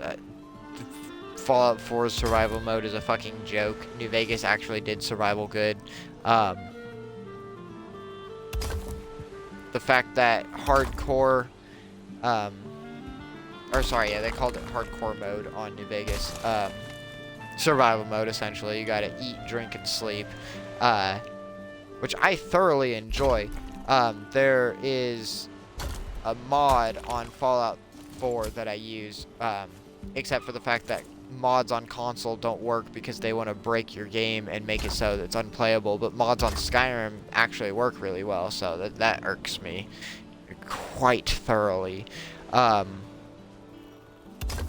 just want to play with mods, and we're still waiting for our XS enhanced version of Fallout 4. Like, where the fuck is it, Bethesda? Why haven't we heard anything about it? You promised that to us last year. You promised that to us before the end of last year. What the fuck is the date again? Oh, February 20th? Oh, where the fuck is our remastered Fallout 4, motherfuckers? I bet literally that would have the performance that we need on console to be able to run the mods. And it might just be one of the mods I use. I know I've read a lot of people's like posts and stuff that they run mods just fine on Xbox, and they run some of the mods I have trouble with. But I think it's one of the combat overhaul mods that I use, because it completely changes physics of objects and stuff. Like it adds physical bounding to corpses and all of that. So just to make it more immersive, and like it makes the main reason I use it, it overhauls the perk menu, which I really like, to make it rebalances some of the perks, changes around some of the abilities, so like it pulls some perk abilities from other perks and then puts it on other perks. But the main reason I use it is it removes bullet sponges, and it removes you from being a bullet sponge too. So if someone shoots you in the head, you're fucking dead. But guess what? You shoot them in the head, they're fucking dead too. Bethesda is awful about bullet sponges, and I fucking hate it. That is the one thing about Bethesda games that I absolutely despise, is bullet sponges. It's like, I don't want to deal with this. I am a high level. I should just be able to shoot an enemy once or twice. I shouldn't have to lay an entire magazine into them because, oh, well, they're level 30, so like, you know, they have 400 HP, so even though you shot them in the face with a missile or with your anti-material rifle, no, they're still alive.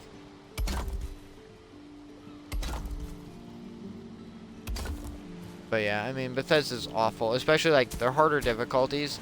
Just give the enemies more health. It doesn't actually make their AI any more difficult. And that was another thing with the combat overhaul mod that I use.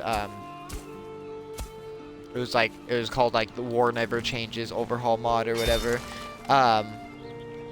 It changed a lot in the game, so I'm gonna assume that would break my game, plus the like 15 other mods that I would use, because I gotta have my cosmetic mods. I gotta have my mod that makes it so Dogmeat is a fucking secondary companion instead of a primary companion, because, you know, in the code files, literally, they were originally programmed Dogmeat to be a secondary companion. There are companion interaction dialogues with Dogmeat that would only happen if you have that companion following you, as well as Dogmeat following you, in locations where you could not have both of them, normally. Not like saying you go back to your settlement and then you let Dogmeat interact with Piper, for example. It's like, no. There would be specific interactions, because Dogmeat's supposed to be able to be there with any other humanoid companion. You know, kind of like in Fallout 3 or New Vegas, they had the dog companion plus your humanoid companion. Or New Vegas, Eddie was the robot, the iBot. Eddie was way more superior to Rex, especially if you had the Divide DLC, because all the upgrades you got for Eddie would transfer back to the regular version of Eddie.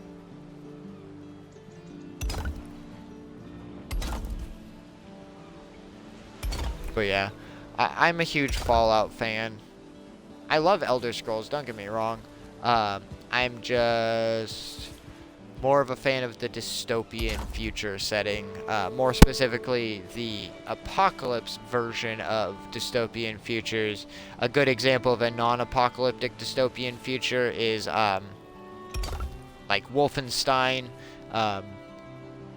It's a very dystopian future with like the Nazis having taken over all of that. Trying to think of other. Oh, I think cyberpunk could be considered a dystopian future, because like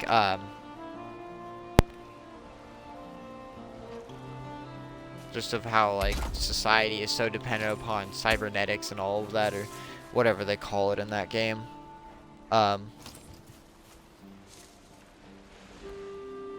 I can't think of. Wolfenstein is usually my go-to example of a dystopian future that isn't just the end of the world. There are other good dystopian futures. It's pretty much dystopian is just a bleak future devoid of hope. Even though, I mean, there is technically hope with the people in Fallout. Although if you watch any theory videos, and I don't even specifically mean like game theory, although Austin, which is he's no longer one of the theorists, he hasn't been for a while now. He also runs the channel Shoddycast whenever it got handed off to him. That was the channel that did the Storyteller Fallout lore series. I'm a huge fan of that. I watched it like 2 or 3 times.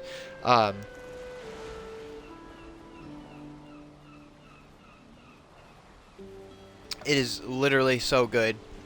If you like Fallout and you like game lore just in general, they do it in such an immersive way that it's like, oh yes, it's the Storyteller, or oh, yeah, that's his title, I think, is Storyteller, because yeah, and his quote is, anytime like he's talking about a story or like someone and he's not like actually going into the lore of it at that time, he's like, but that, everyone, that is a story for another day.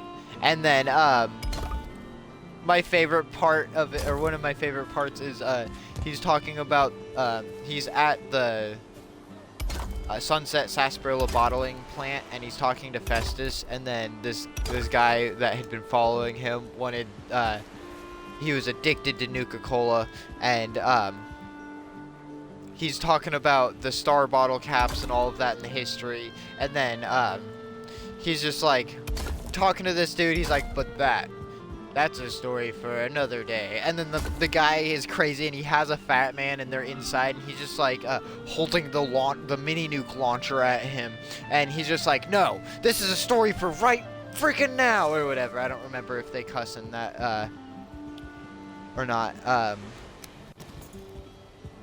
But it was just funny. Or there's another point, he's with an NCR ranger, Ranger Tanner, and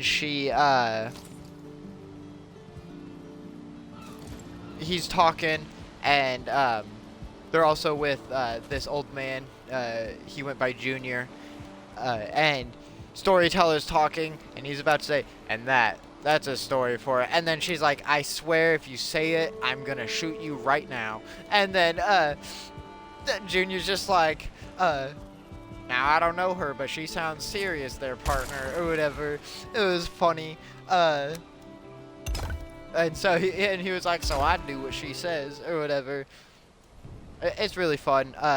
The first season, which is like 10 or 12 episodes, they did it more of like, the Storyteller had already went and collected this information and was just like talking about it in like logs and stuff. And then as the series progresses into season 2, you get a more hands-on gameplay approach, almost gameplay approach, with the Storyteller like being in the field talking about stuff, and he has his own iBot. Her name is Edna.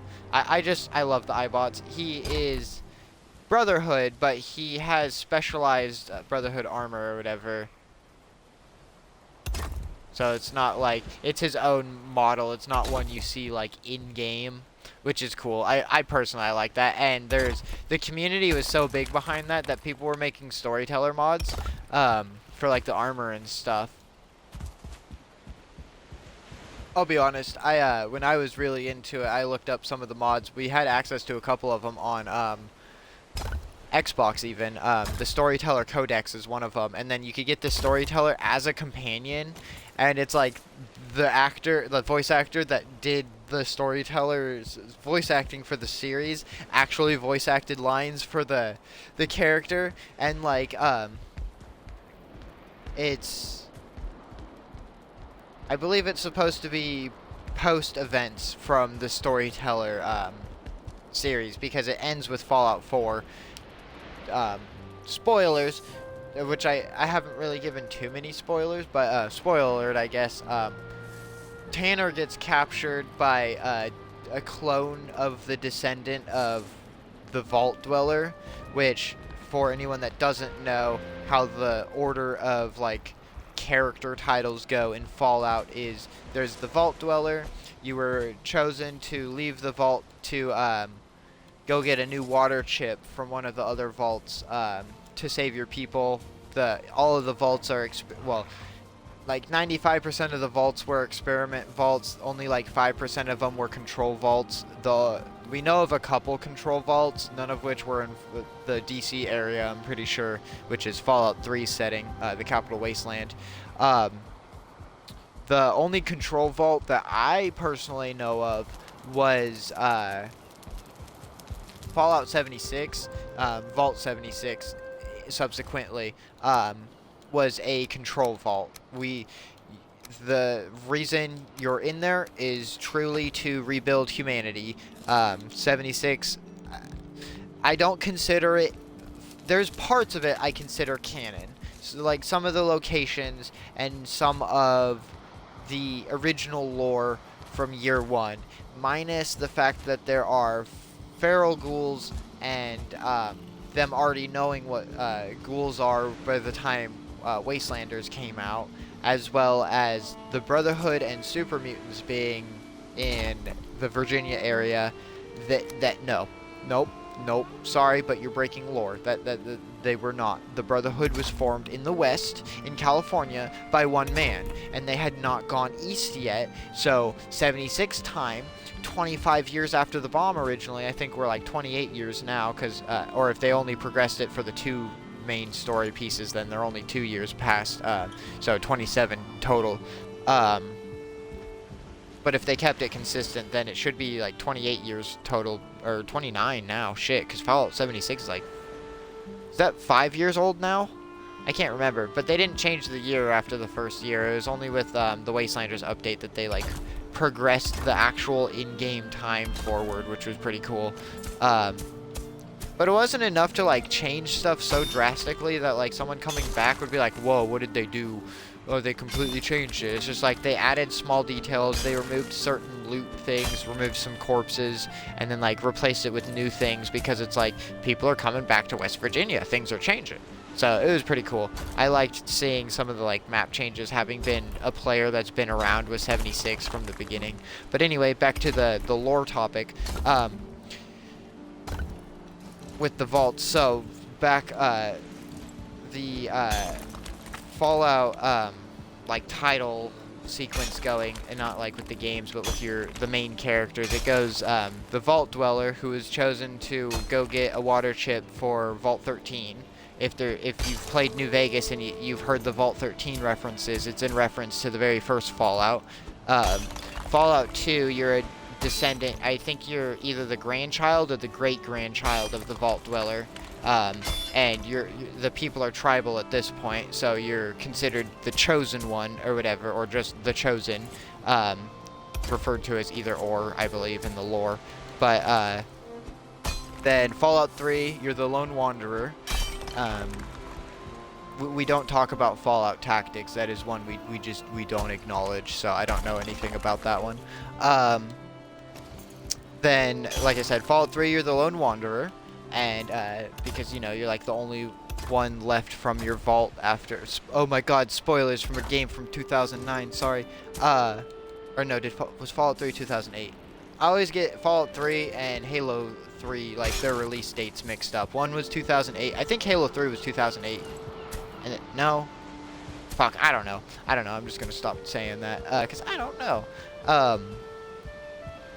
But no, and then, New Vegas, you were the courier, and then Fallout 4, you're the sole survivor.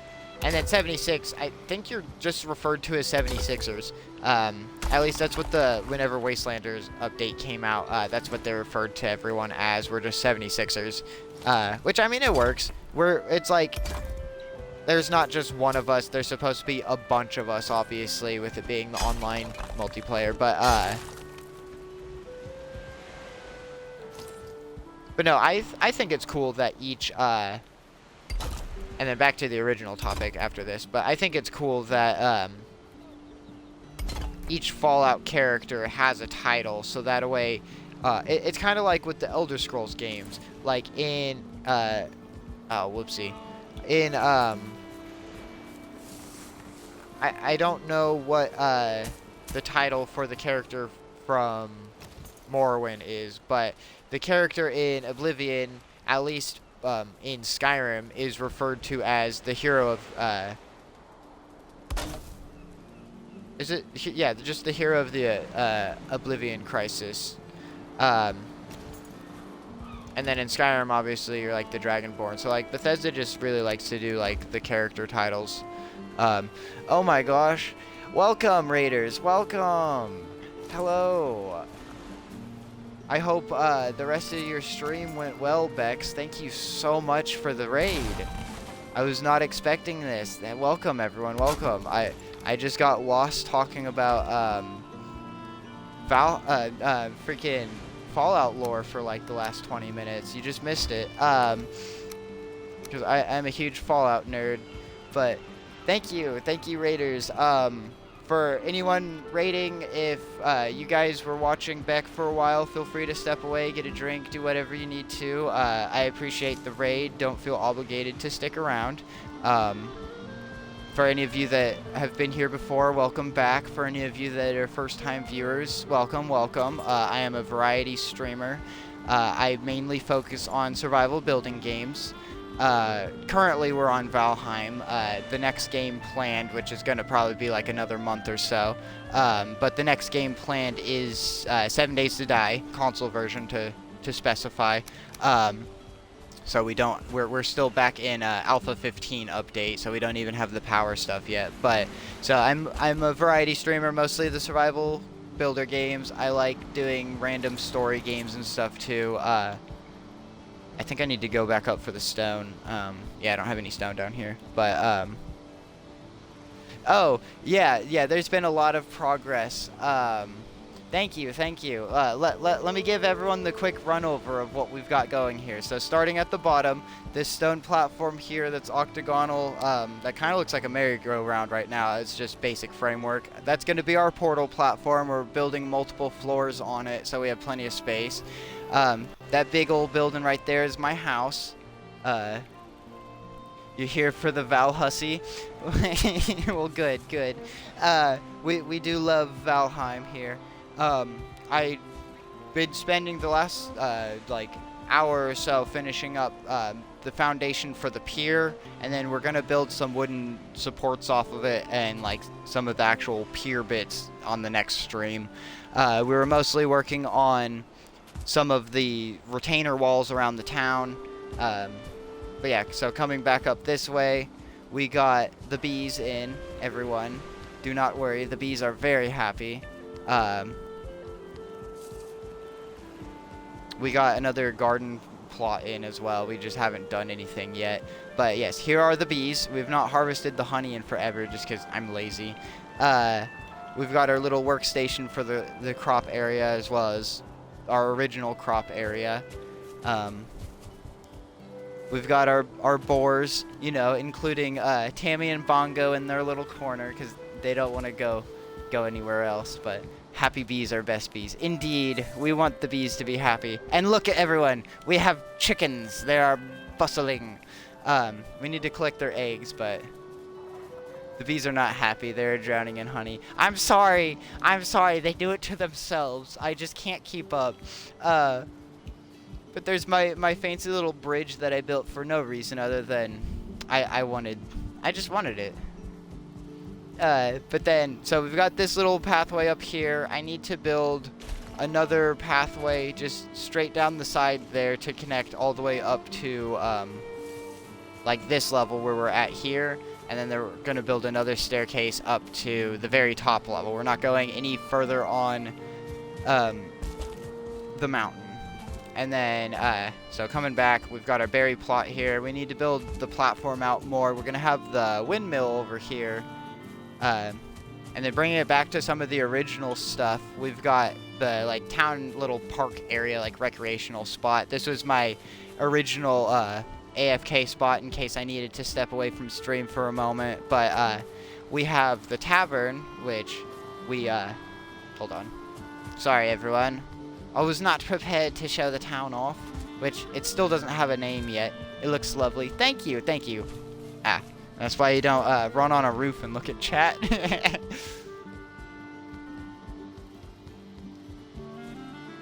But here's our tavern. We need to go back through still and update some of the support beams with hopefully don't run on roof, period. Well, I mean, fair. IRL, I wouldn't run on a roof. But, video games, you can't tell me what to do. I'll run on all the roofs I want. No. But, this is our tavern. We got it nice and decorated. I want to come through and actually put some item stands on the tables and get some food around. Better to run on a roof than off a roof. You aren't wrong. You're definitely not wrong. We want to make more of the meads and put it on the shelf behind the bar counter here just for aesthetics. So I don't even know if I had the tavern the last time you all came through.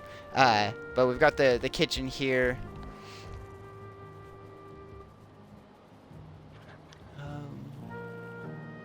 Okay, sorry. But we've got plenty of storage space. I don't like the crystal windows.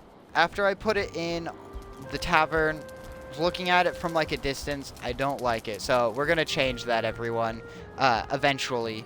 But we're lazy, so we're lazy in a special way because we've been doing other things. But then getting back up to the top, we've got the warehouse, which I know we had the last time everyone like popped through. It's nothing really to show. I need to build a bigger version because we've got we built that back when we only had the regular chests. Not only do we have reinforced chests, but we also have the black metal chests, which are pretty big. So we've got to design a whole new warehouse for it. We can't just update the existing one.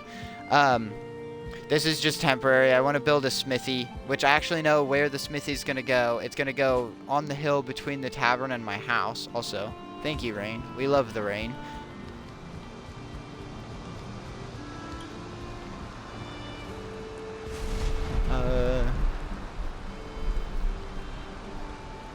You want some of that top shelf shit? Well, once we make the good mead, we'll save some for you, boy jobs. Let's see. Reinforced chest is what your scuffed Pokemon had going on today as well. Oh, yeah. I was there for that. That, I'm sorry, but what is it, Game Freak? Or no, who makes Pokemon? They do not know what shrimp look like, everyone.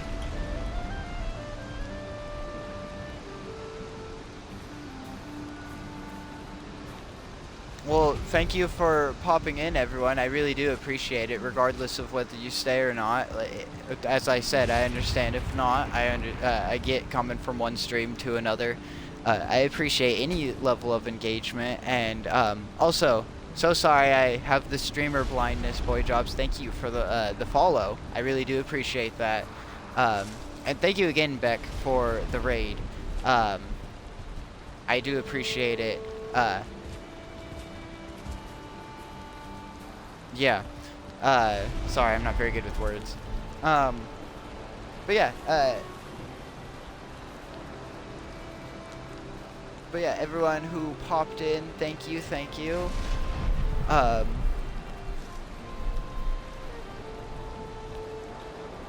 do you say that? Ven Lumen? Sorry if I pronounced your name wrong. Thank you for the follow. I really do appreciate it. Any level of engagement, even if it's just people popping in for 2 seconds, I super appreciate it.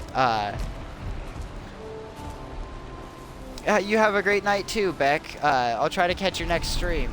But that was pretty much the town, everyone. There's a lot more planned, but don't really have it laid out yet. We're trying to flush out more of the stuff. And again, anyone wanting to head out, I understand. Thank you for stopping in. I hope you all have a wonderful night.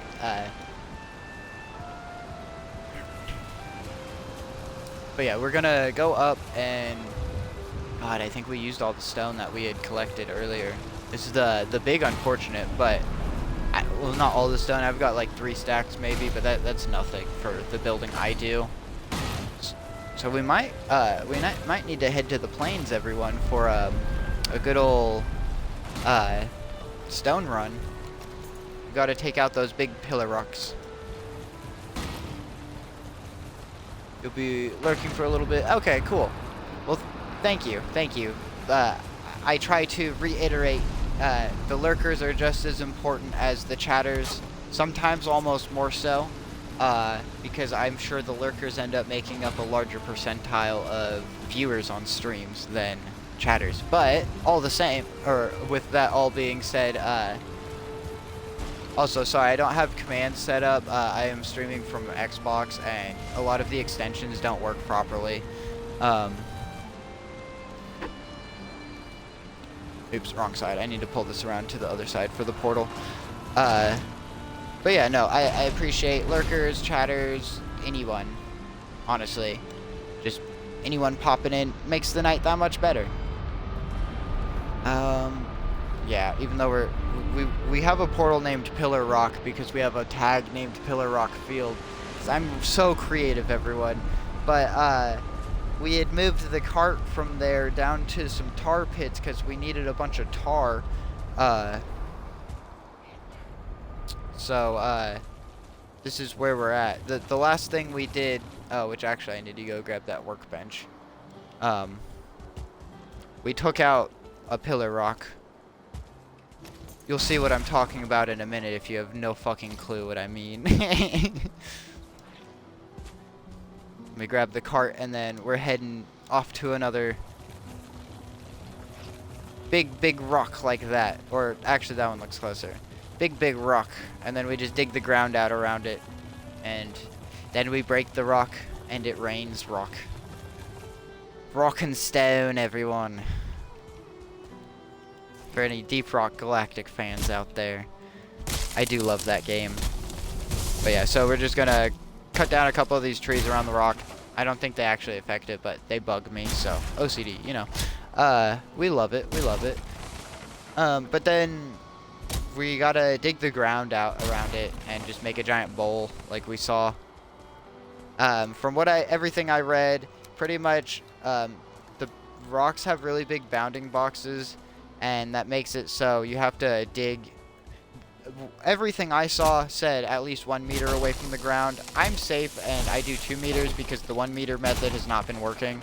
So, excuse me. Whenever I get the ground all dug out, I grab one of the 2 meter log beams, and then I go and I check around all the edges just to see if it's too close to any of the ground. Just because if it's too close to the ground and you go to break the big rock, it will not collapse. Otherwise, and you'll see conflicting information on the internet that does not give you very good actual information to go off of. But I've done some testing. I think the easiest rocks to actually get to collapse are these big rocks because they spawn mostly out of the ground, whereas the big round rocks that you can find in the Black Forest, they spawn halfway in the ground sometimes, so you almost have to dig out more terrain than it's worth to try to collapse them, and then oh no, we're at the water table. You know what? I'm abandoning this one, everyone. This is going to be too much of a pain because of how far we have to go down. So I do apologize. We're gonna run back up north toward the higher ground. We don't want to deal with the water table with the ocean because You know, Valheim in water, not fun. Or Valheim and trying to mine in water. And that one's probably too low still anyway. So yeah, we're just gonna head back this way. I know there was more rocks. We're gonna go ahead and just use Eikthyre's power so we can get back quicker. I think so far Eikthyre has my favorite power. Also, everyone, oh my god, I'm so dumb. This is not north. I know how to look at a map. Whoopsie.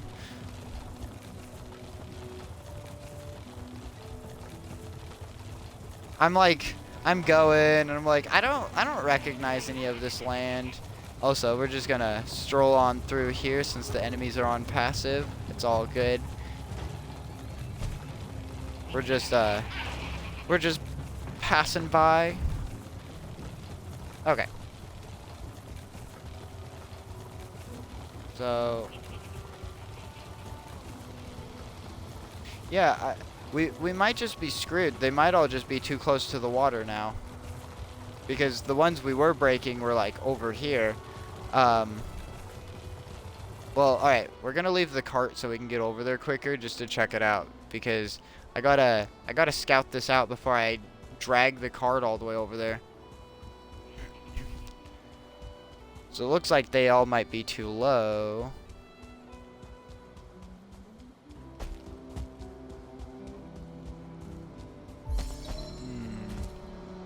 Yeah, because that's water right there.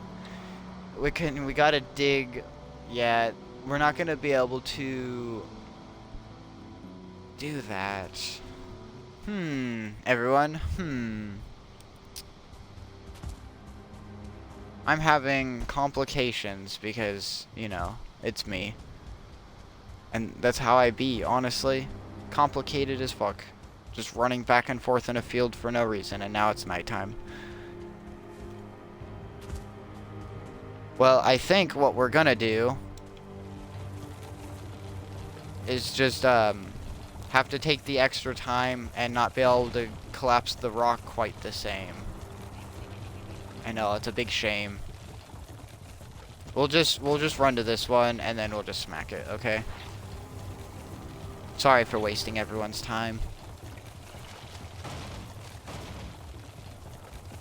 Just don't mind my drained tar pit. I didn't know that that's how you got tar. Like, I knew you got tar from tar pits, but I thought you just collected what was around the top. And then someone told me how to actually, like, drain them and, like, properly,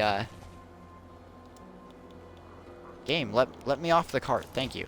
And how to properly, you know, Valheim. Because I don't know how to do that. I just, like, make it look like I know what I'm doing, everyone. But don't let me fool you. I don't know what the heck I'm doing.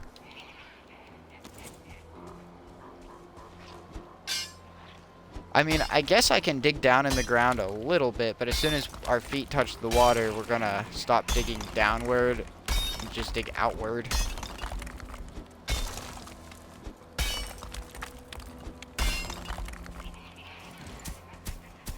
But yeah, unfortunately, the stone we collect always goes so quick. I think, like, we have so much, and then we get to building, and we're, like, halfway gone, and then the stone is just gone all of a sudden, and I'm like, oh, when did this happen? Also, let me label this, because I will forget where it's at.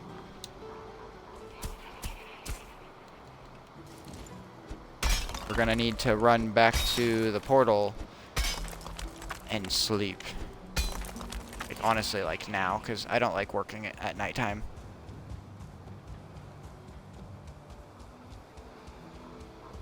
We're like actually the worst at this game, everyone. I'm so bad at like preparing and doing things. But it's okay. I never claimed to be good at games.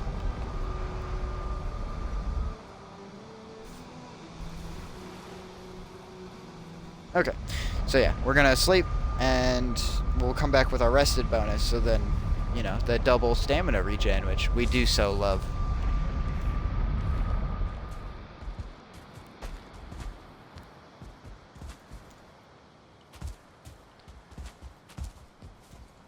Oh, but no. Earlier I was talking about Fallout lore. I don't know if anyone here is a Fallout fan and or Bethesda fan in general, but those were like some of the first like really like open world games I ever played, because my introduction to like Xbox 360, like that gen of consoles, my very first game I played, well, okay, we're gonna exclude Skate 2 and Modern Warfare 2 because I played those for like 5 minutes apiece.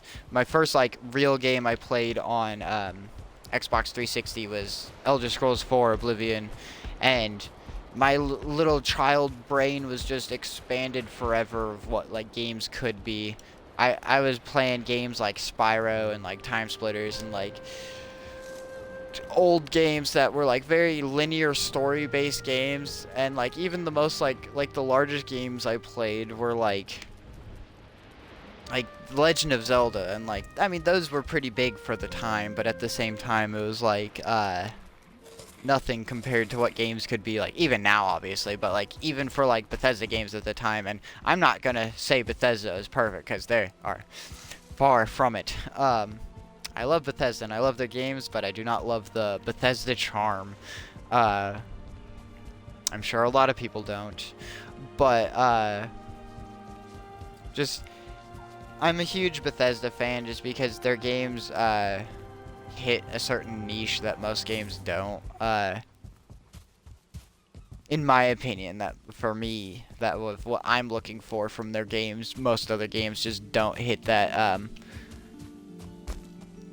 They don't like fulfill the want or whatever. I don't even know how to like word it because words are hard. But I don't know. And then like when I played Fallout 3, which was my first Fallout game that I played, I know, not the greatest Fallout, but no, I went through the wrong portal, dang it.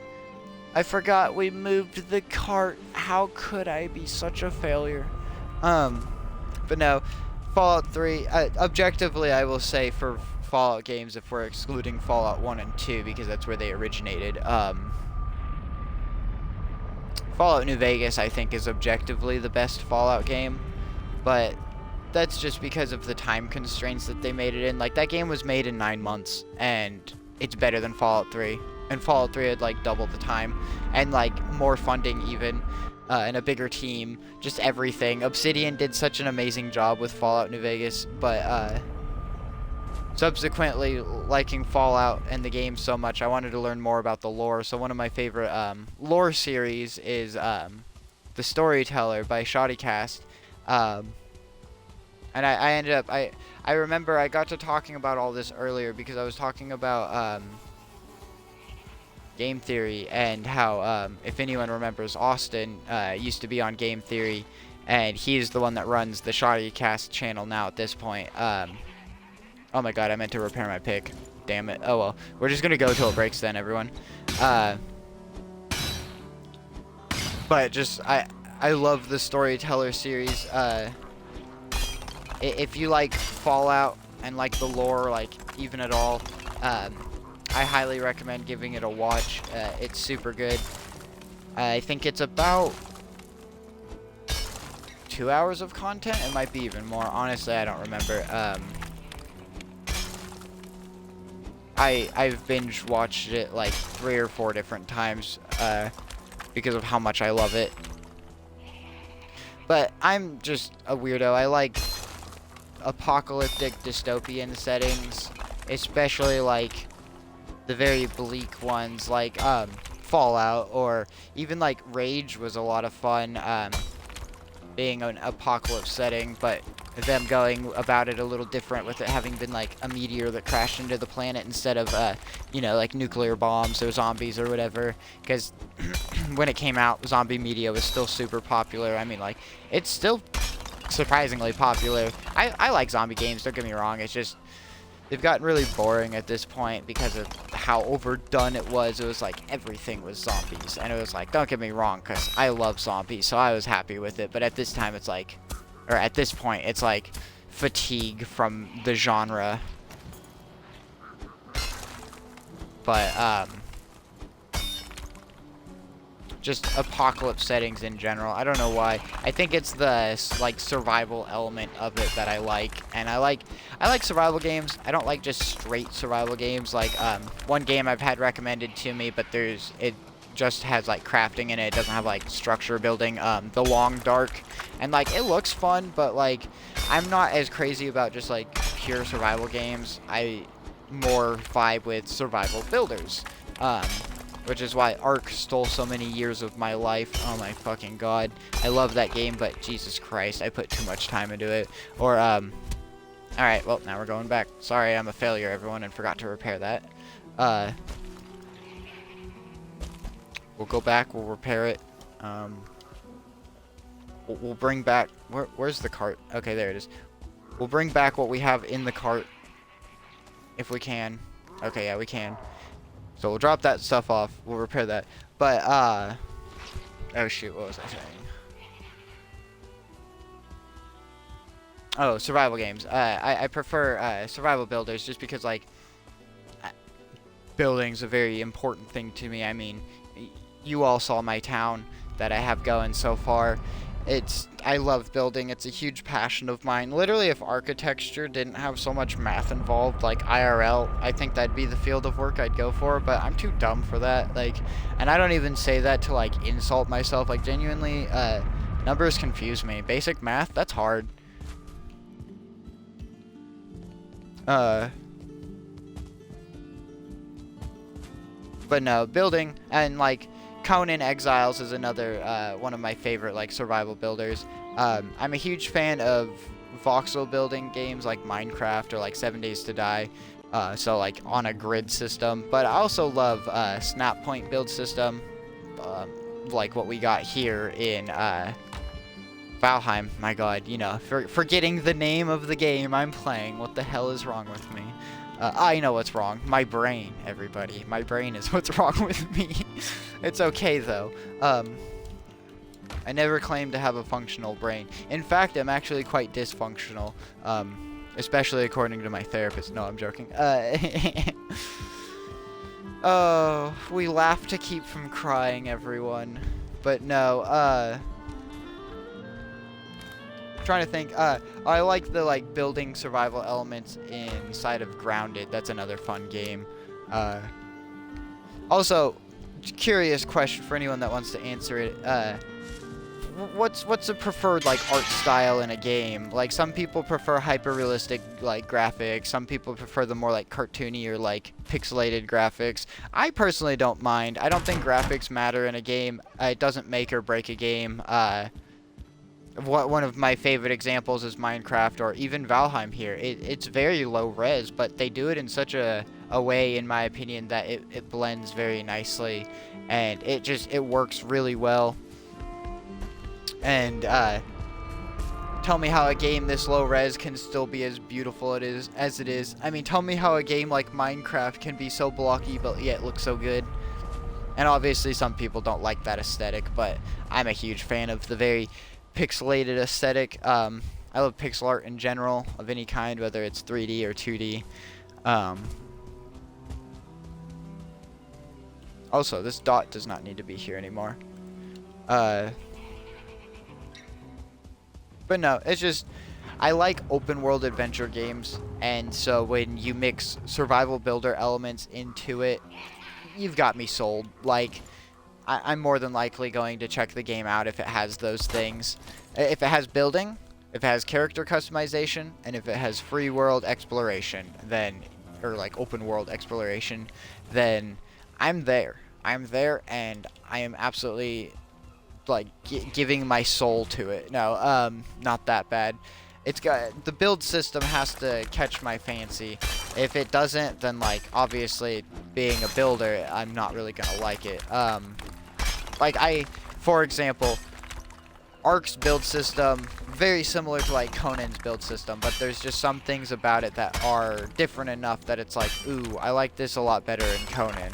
Like, for example, in Conan you can stack foundations, which I think in Ark they later on added the setting for it, but when I had like really put the gameplay time into it, they didn't have that as a setting. So I was more limited on what I could build, especially terrain-wise, because Ark has all kinds of uneven-ass terrain. But then, I don't know, Conan's build system overall, I feel, is definitely geared more toward a aesthetic versus function, whereas Ark very much feels like it went for function over aesthetic and then added in the aesthetic later on.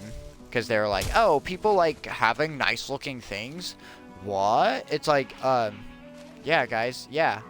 I want to, like, decorate the house I'm living in, not just live in this box of stone. Like, I'm like, what tar? What actual tar, game? I understand I'm near a tar pit that I drained, but, like, what actual tar? Please?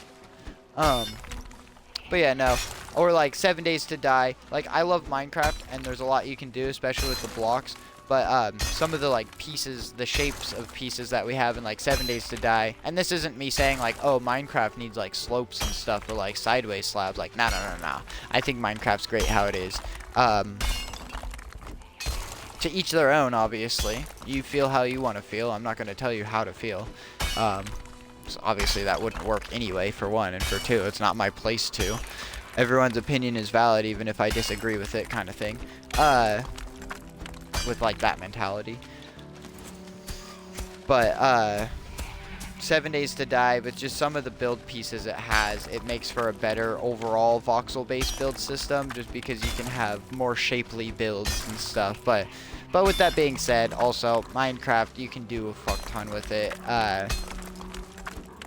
We love Minecraft here.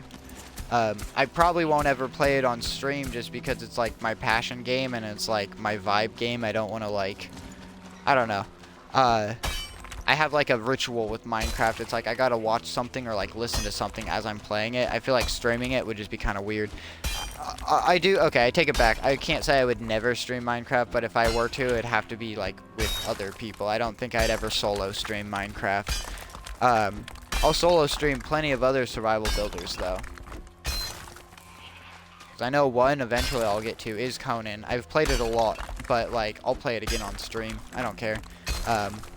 And I play survival builders extremely boosted with settings. I mean, Minecraft is the only one that I play pure. But that's because they make you feel like a dirty cheater if you're a dirty cheater. So it's like, you know. Whereas, like, Valheim or, like, Conan or Ark, it's like, oh, you want to play with boosted settings? Okay, that's cool.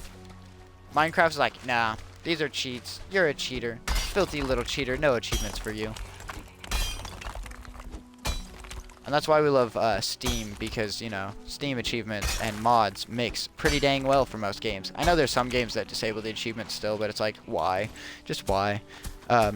Mods, when it comes to most Steam games, or games that are on Steam, because of the workshop specifically, of course, it just feels natural. Like, if I were to play RimWorld without mods at this point, it feels wrong. Or like Factorio without mods, it's just like, where's my extended belts? Where's my, like, 3 tiers up? Where's my extra research? It's just like, I'm missing stuff. Because I don't play with mods that it's just like, oh, here, you can cheese the game. I like to play with mods that enhance the experience and, like, further what you can do, instead of just like, now you are invincible. Now you have unlimited ammo. Which, don't get me wrong, when I first started playing with mods, it was when they brought mod support to Xbox for Fallout 4, and that was my first real, like, experience with mods, because I had kind of experienced some mods before that with Fallout 3 because of a friend putting, like, a modded account on a USB or whatever, or a flash drive,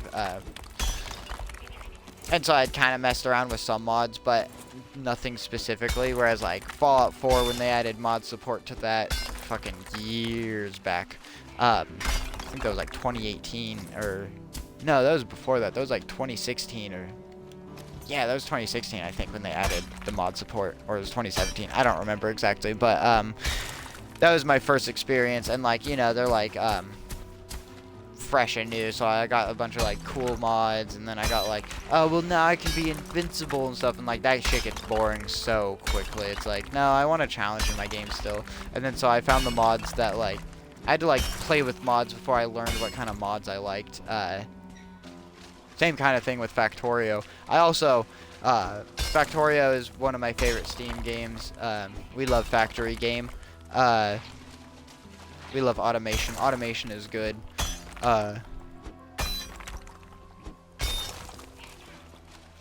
I've put the most amount of time in that out of any of my other Steam games. I think I was just about at like 800 hours the last time I checked. So, you know, I might have a couple hours in that game. But yet I've still never beat it. And there's people with like 4,000 hours in it, and they said they've beat it like 12 different times. And I'm just like, well, I'm a slow player. I eventually get to beating games.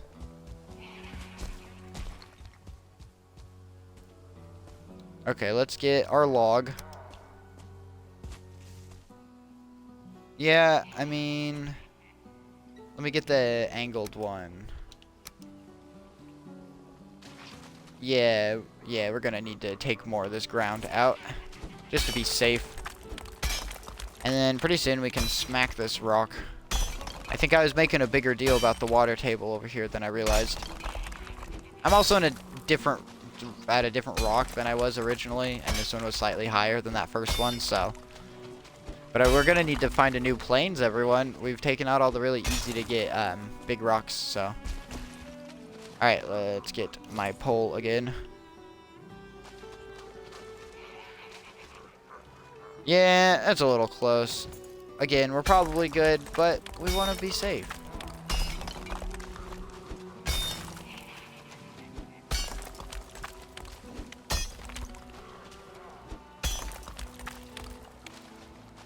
And let me check the bottom.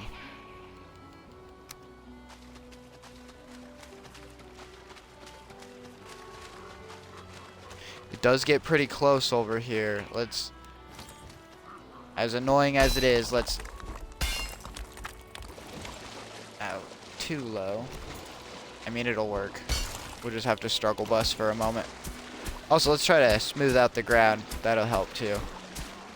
And I think this might be good, everyone. So we're just going to smack it just to see. Yeah, because that's pretty far away on each side. Maybe not on the corners. I'm probably just being paranoid now. So let me just do this and then we'll get to it. Let me build. Oh. Well, that was a skill issue. It's okay, everyone. We can just be smart, actually. I know it's not something we're used to doing around here, but I can be smart sometimes when I really put my mind to it. I think the biggest problem is just that I'm stubborn and I get stuck with like, it's like, okay, come on. Like this, I'm being stubborn. I need to just let my stamina regen and I can easily get up. But I don't wanna. I don't wanna. That means I have to wait. Also.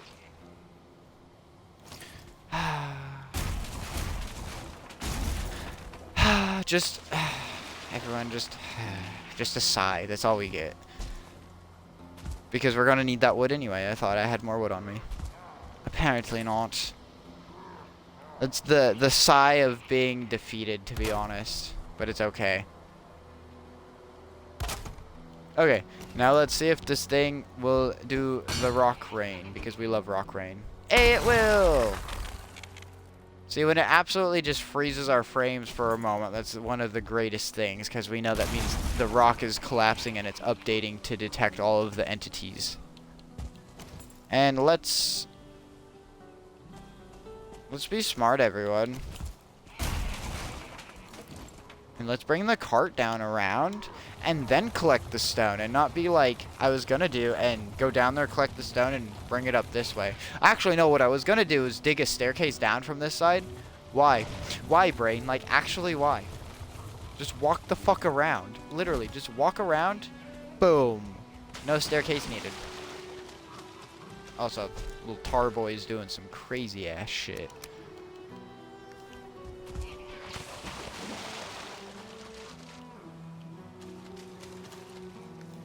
We dip our toes in for a moment and we're full on stone. It's amazing.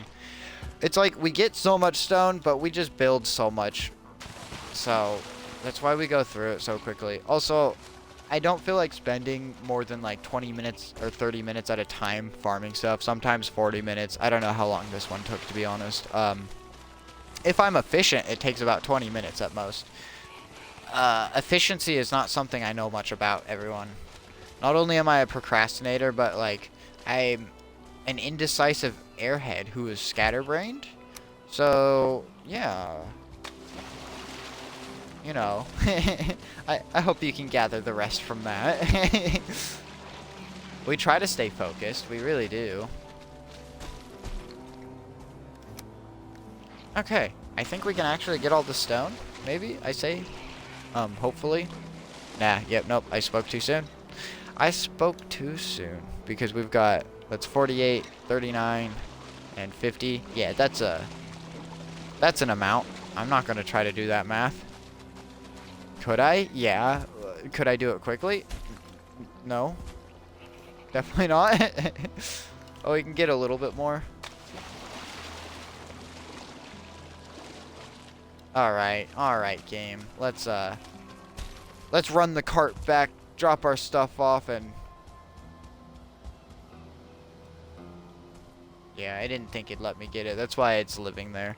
But yeah, as I was saying before, you know, I interrupt myself because I see a shiny object and I run for it because Goblin Brain says, ooh, shiny, me want. I've got Eikthyrs power again. Let's just do that thing. Yes, game, I wanted to crouch. That's why I clicked both sticks at the same time. Yep. Checks out. I still want to come back down here and destroy a bunch of their camps just because they don't deserve to have these camps. Like, who do they think they are? Bunch of nerds. No, I'm joking. I say this as a nerd, everyone. I say nerds as like a joking insult all the time, but I am one of the biggest nerds I know. And plus, like, most people are nerds. Nerd's not even an insult, in my opinion. Like, nerd is like someone that is very passionate about something specific. So like, I feel like even like huge football fans that like go into like learning the statistics of their football players and stuff like that. I'm sorry, but you're a nerd for football, whether you want to accept it or not, but you're a nerd and there's nothing wrong with that. Be a nerd and proud, everyone. Say it with your chest. I'm a nerd. No, I'm joking. Just like the kid from the back. It's like, oh, sorry, what was that, little Tim?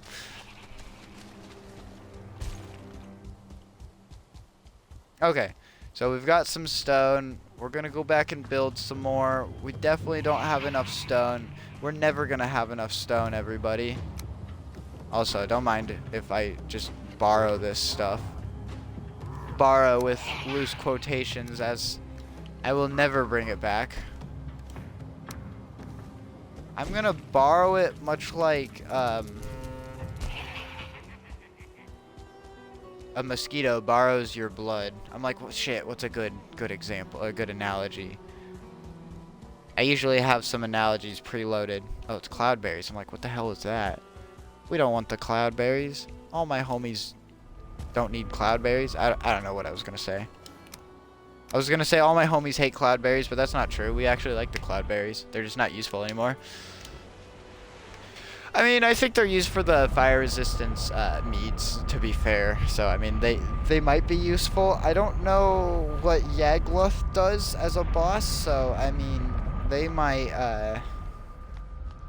be a mean one with fire. I don't know.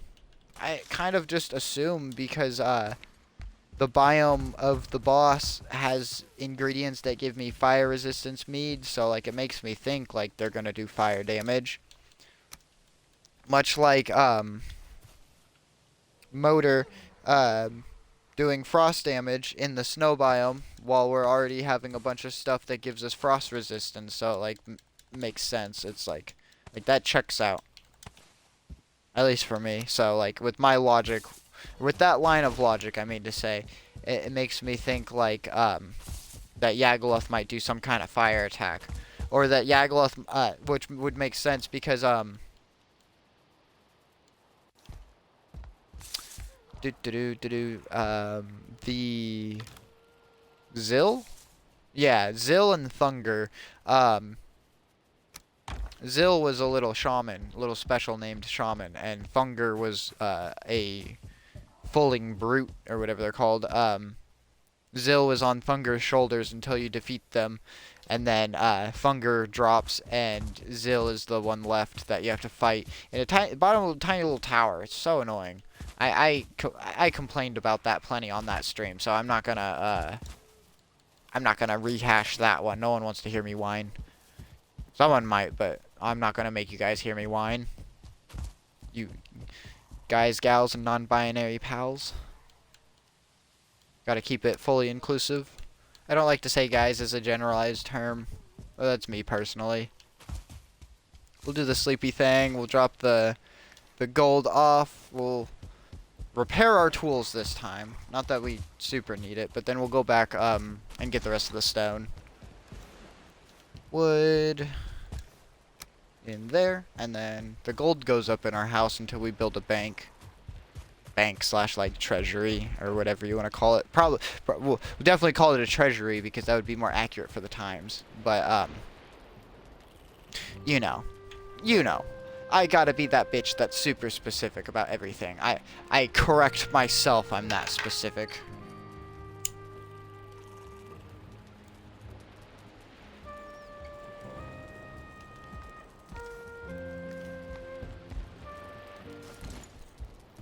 Actually, hold on. While I have it on me, because I have this little personal chest right here. Bam. We're just gonna put a stack of gold. You know, I guess I didn't show off the inside of my house earlier, but I also wasn't surely showing off the inside of anything. I kind of showed the inside of the tavern, but I didn't want to spend too long on any one thing individually. I wanted to just give a generalized overview of the town, which I should probably go back and clip that after the stream, but I'm not a very good streamer yet, everyone, and I have not even clipped anything. I have one clip on my channel, and my brother was very kind to clip it for me. I know how to clip, fortunately. There's a lot about Twitch that I don't know, though. I'm still learning. I've done more work over on, like, YouTube side of things. I say more work. There was like a 2.5 year hiatus that I went on because, depression and mental health, and then just not really having the motivation to get back to it for a long time, and then just recently being in a better state of mental health and actually being motivated. I need to edit my last video for the finale for the Red Faction Let's Play that I was doing. Oh, there was stone in there. Cool. Yay, and we can bring everything back, everyone. But yeah, part 10 needs to get edited. I'll do that over the next couple days. I'm going to try to actually stay consistent with my YouTube channel and upload every other week, as well as I've been streaming on Twitch most days. There's been a couple days. The day before, unfortunately, I had a family emergency pop up, and I was unable to stream for the entire day. It made me the big sad because I had plans for that day, but I made up for it with yesterday's stream. Whoopsie. I played Halo in the morning for a couple hours, and then because I'm doing the full campaign run just on heroic. We're not doing anything crazy like legendary. I've done legendary on every single Halo except for all the way through Halo 2. For anyone that knows it, I got to Gravemind, and I didn't even get to the part where you deal with the flood. I was in this, like, I was halfway through the level or some part of the way through the level, and I was in this, like, chamber where these hunters come out, and then there's a bunch of, like, elites beforehand too. I know it's not super descriptive, but that part doesn't matter. I was doing solo legendary run for that one, but the game decided to that it didn't feel like saving my data because I hadn't played it in like a few months, and I felt like getting back to it because I was like, all right, I need to finish this up. Halo 2 is the only Halo game, excluding Halo Wars 1 and 2 and Spartan Assault, except, you know, we don't talk about Spartan Assault. That was 343's attempt at making a Halo Wars game, and then they realized, oh, let's just make Halo Wars 2, and then they did it good from what I heard. I'm not a huge fan of RTS games, so I have not played Halo Wars, but I've heard great things about it from the community. But anyway, so all of the like core Halo games, including ODST, I feel like that's part of the core game. Am I not near workbench? Oh, I'm not. Oh, literally, okay, I was just outside of the radius. But no, it decided to not save my data, and I was halfway through, or give or take about halfway through the level. I don't know exactly how long. That was, not only was that the first time I had played Halo 2, I was going through on Legendary, because I'm a fucking mad woman. I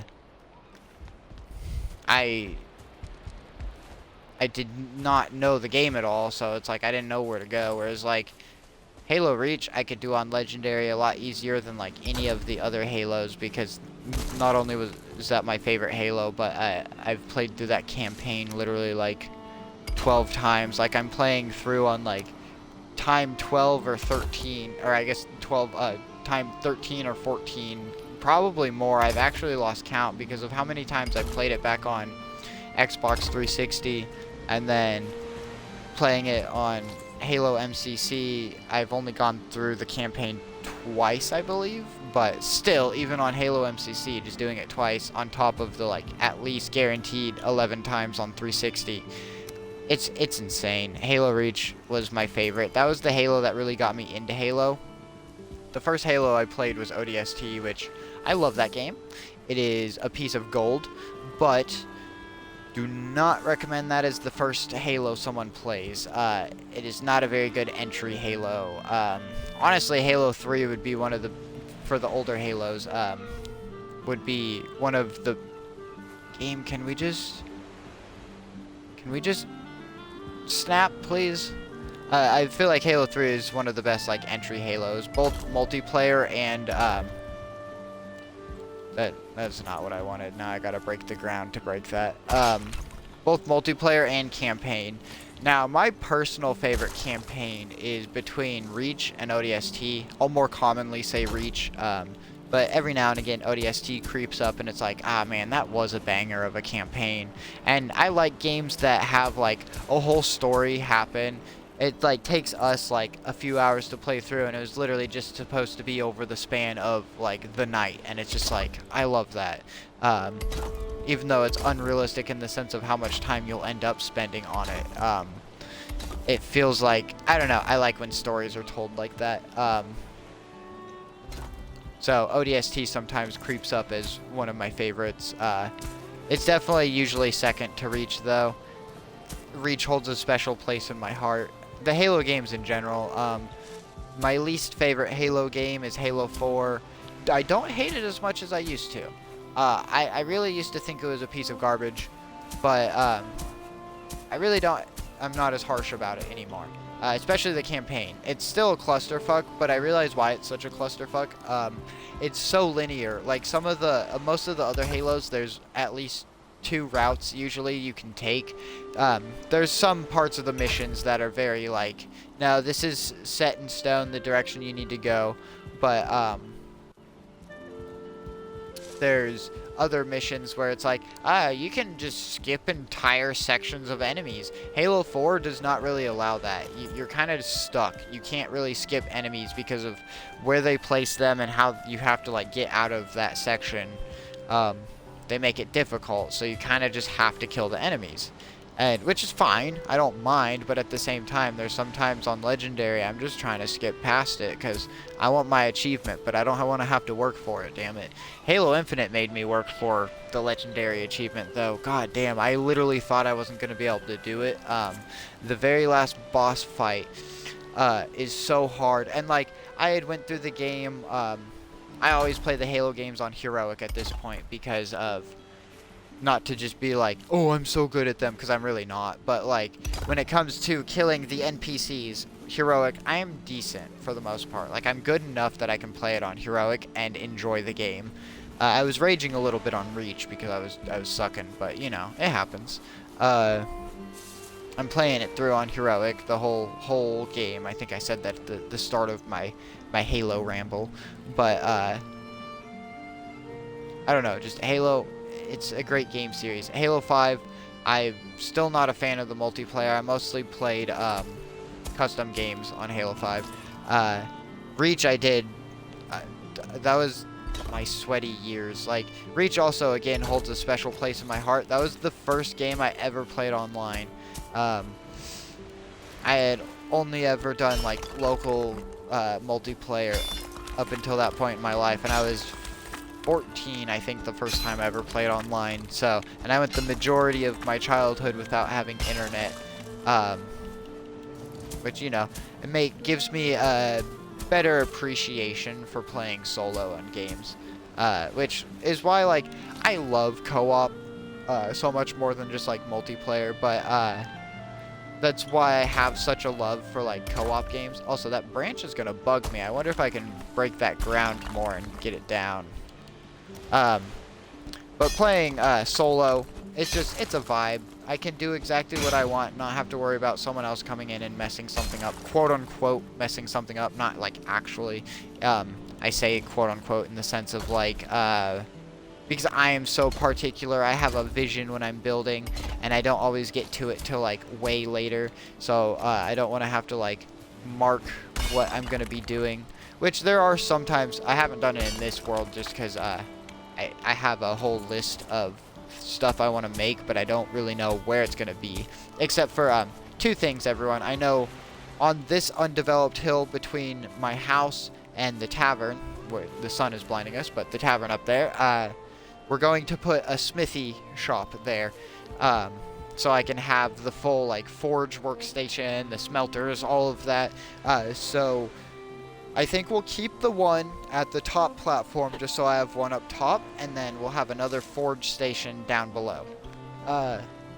We'll remove the smelter and the kiln. We don't need that up top, but we'll keep the forge up there, so if we happen to be up there, we can repair stuff. We're not really going to be using the top up there quite as much anymore once we get everything shifted down here, because as you saw up there earlier on the portal platform, it was crowded. And we started shoving portals underneath, which was not in the original design. So we need to... Let's see. Yeah, let's take a break on some of the stone work. We have all this stone. We can do some more good building next time on that. But for now, let's do some more wood building. I want to get the portal platform started. Or the wood structures on the platform, I should say, because we have the platform started. That's what this octagonal, right? That's 8 sides. Yeah, that's 8 sides. Sorry, everyone. I know how to count. I know shapes sometimes. The octagonal stone base is the base of it, but we're gonna build some kind of stone or wood structure up, so that way we can have like 2 or 3 floors just for portals. Sorry. Really, brain was really struggling there. My God.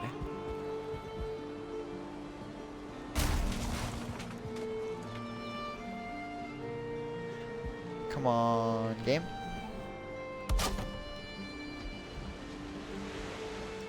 See what I'm doing. I need... There we go. I'm like, I just want to target the little one. We just put it down. So we have a snap. Oh, that's why it wasn't working. It was on auto, not bottom. Nope. But we have the little 1 meter poles down there. We had put those down originally just so we have supports for the beams, and then we realized, no, we want to raise it up a little bit more, so replacing the 2-meter game. Thank you. The 2-meter poles inside of the 1-meter poles, and then we'll break the 1-meter poles because the game will let you do that. Which I just learned earlier, or just like remembered. I had learned it before, but never really used it a whole lot. But it's because it's tricky. You have to... Oh, I had it for the angle for a moment.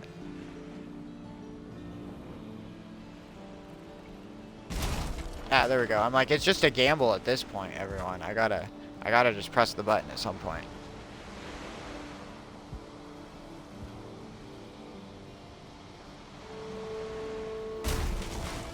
Jeezums. Okay. Slowly but surely. I don't know if this is easier than having just put other framework down that we have to then break. Sometimes I wonder which way is the easier way or the better lazy. Because like sometimes there's like a special kind of lazy that like you end up doing more work because you don't feel like doing something else to like help you.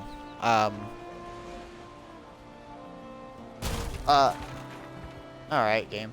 Like one example I have of this, I know going and getting like three trips worth of stone would end up paying out better in the end. But I'm lazy, so I'm gonna end up doing more work at different points in time instead of just doing all the work at one time to go get more stone. And it's going to end up being more work because I would already be out there getting stone in the first place. So if I just continued for a bit longer to get even more stone, it's like, well, you're already there, you might as well just continue. But I'm just like, but I want to do something else. Brain says I'm bored of collecting stone, and that's usually how that goes. Thank you, game. I'm like, what the hell? Alright, now let's repair. What's here?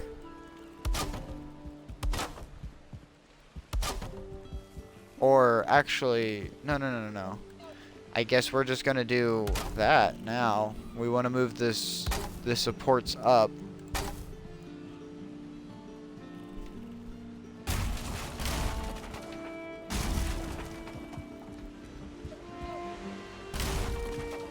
Honestly, I don't really know what we're doing in the sense of design-wise, everyone. We're kind of just feeling this one out.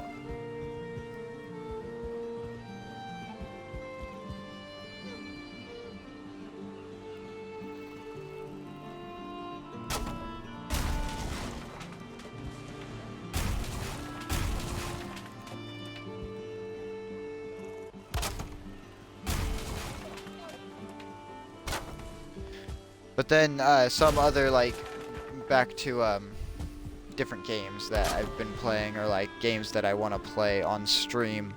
Another game I was just thinking of earlier, because I bought the Dead Space remaster when it came out, and I love Dead Space. I put so much time into the first and second game. I never beat the third game. I need to. I have it. I just haven't beaten it. I got most of the way through it. It's because I was playing it online with a friend, or like not even a friend, it was just a random person. And then eventually they just like, we were like on chapter 19, and they were just like, they messaged me and they were just like, hey, I don't think I'm gonna play Dead Space 3 anymore. And I'm just like, that's the ultimate sadness. But yeah. Oh, hey babe, how was work? How are you? We're chilling on the Valheim here. We got raided by Beck again earlier.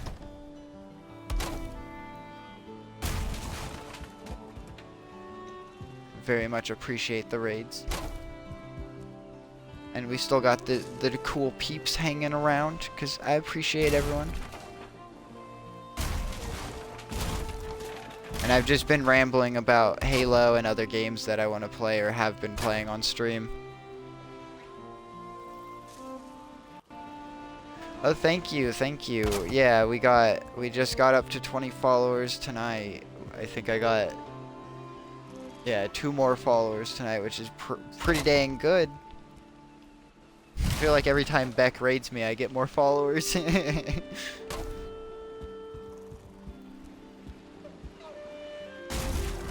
I enjoy hanging out in her streams. They're pretty fun.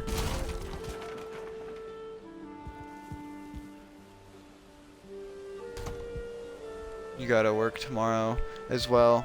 That's unfortunate. Yeah, I do a closing shift tomorrow, so probably no stream tomorrow, everyone. But alright, babe. I'll talk to you later. Have a good night. Try to get some rest. I'll message you when I'm done streaming. I don't know if you'll be up.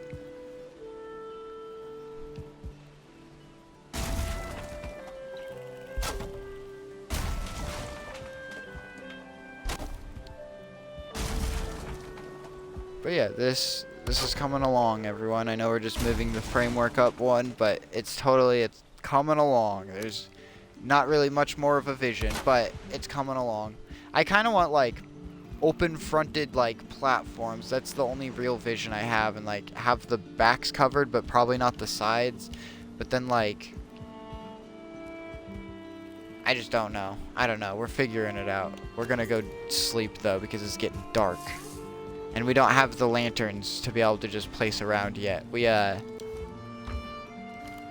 see, that's 16 lanterns. So, I mean, that's not bad. We can craft more, but, we're gonna need to go get more Surtling cores at some point. I think we only had, like, 60 or 70 left. And, like, yeah, that's quite a bit, but it's 1 core per lantern, which isn't bad at all. It's like 1 core, like, 2 bronze, maybe 1 bronze, and then it's like 1 crystal, I think, per lantern. So it's actually pretty cost effective for how high of a tier of like decoration item it is. Yeah. Oh no, it's not bronze. That's making the lantern. Oh no, yeah, that's making the lantern. That's what I was talking about. Not the hanging lantern.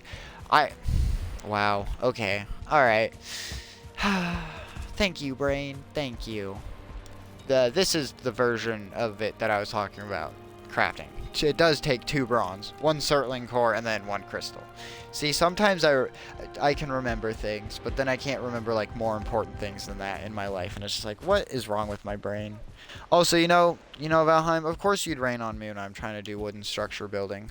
Literally, this is why we didn't do it earlier, though. And then we started doing stonework. So then now we're going to be going back to doing stonework, I guess, because we don't build wood structures in the rain, everyone. The rain likes to deteriorate it to 50%. We don't like that. That's extra work for us, having to go back and repair everything when we're done. So we'll get right back to that as soon as it's done raining. And we'll just do some more stonework, like I said. Let's see. Let's go like 2 steps this way. No? Oh, there it is. Can I even reach it? Oh, I can. I see where the radius is. I guess I could have just moved this one, huh? You know what? Whatever. Oh, yeah, let me get out of your way, little dear. We'll let you live. Fucking... Oh, it's because there's a goddamn rock here. I'm like, why won't it place?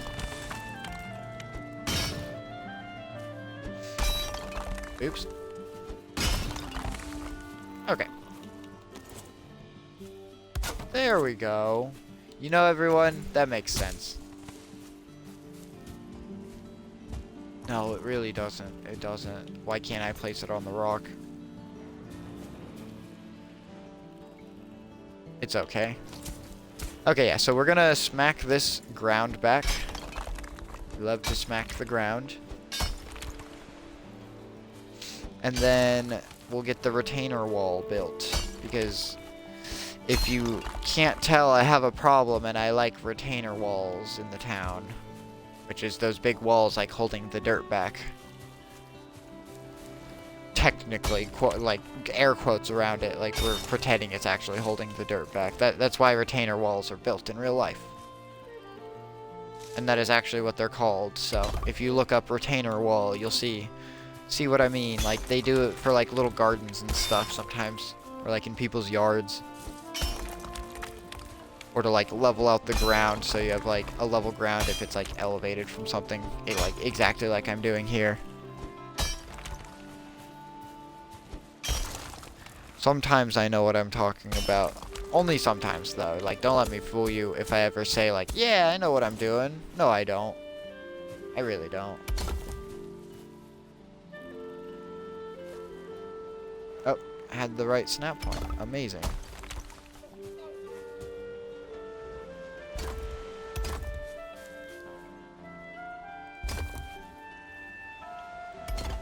But yeah, as soon as this rain decides to go away,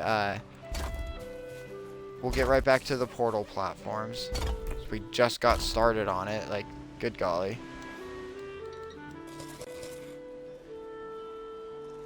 I didn't even think about the rain, and then the rain just, you know, is here. It just be vibing. Although it looks like it could stop any minute, it's not like a very stormy rain. It's usually like the skies are super gray.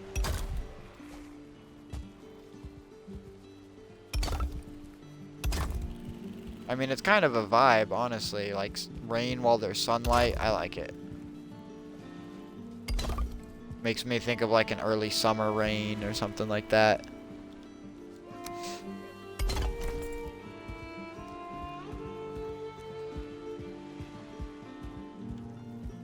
Okay, yeah. Yep, that railing's all good. And then we just need... Yeah, we're gonna snap it off of that one instead of snapping it off of, like, that brick there. Maybe? Actually? No, I kinda like it right there.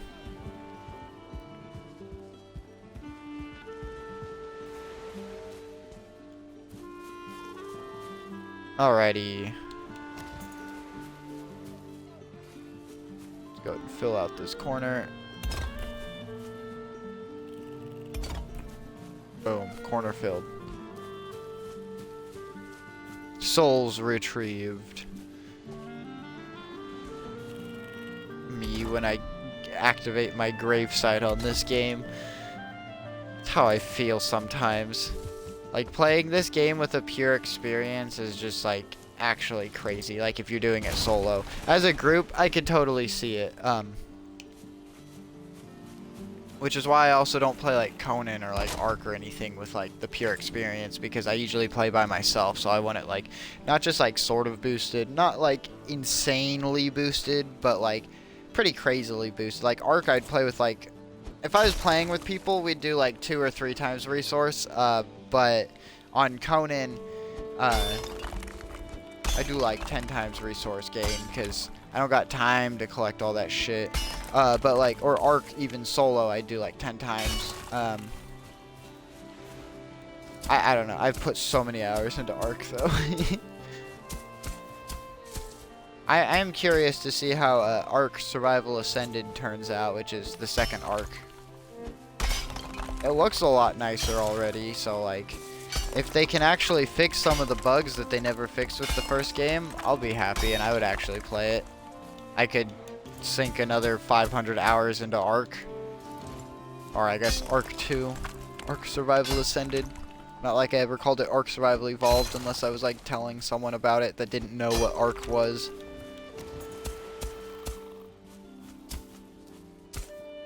But I'm curious for the story content with Survival Ascended because Survival Evolved didn't really have much story until you got to Extinction kind of added story, but it wasn't until Genesis Part 1 that they added story, which I played the DLC up to Extinction. I never played Genesis, and I never really played it like all the way through, just like enough to like really learn it. But Extinction was fun. That was the DLC where you like go back to Earth. And there was like little challenges you could do and earn like points, and then you could spend the points at one of the like beacon terminals or whatever, and you could get resources and items and stuff, and it was actually really cool. It gave another kind of like gameplay loop into Ark that really fit well. It didn't feel like out of place or anything. It's like after learning more so that the Arks are just actual like experiment habitats to make the most genetically superior humans because of them having like destroyed Earth or whatever. I don't remember the full lore. The Ark lore goes hard. It's like, it's not like next level like confusing like FNAF lore, but it goes pretty hard once you get to the later like DLCs, because like they just had basic lore with the other ones, and like it got a little bit deeper as it went, but like the story with Ark is actually pretty cool. And then Conan is a game that I picked up as like when it first came to Xbox. It was so rough in its early days. It was practically unplayable. Like, it was literally unplayable when it first came to Xbox if you researched too many things and like unlocked too many things to craft.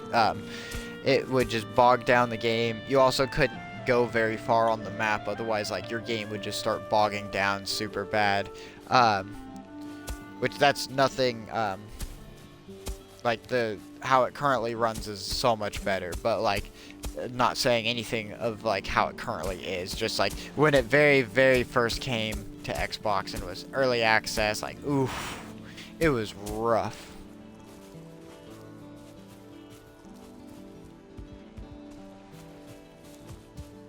But I had faith that they would iron it out, and they did, and like, oh man, I love building in Conan. That'll be another game that consumes hundreds of hours of our life, everyone. Or at least 100 hours of our life, guarantee it.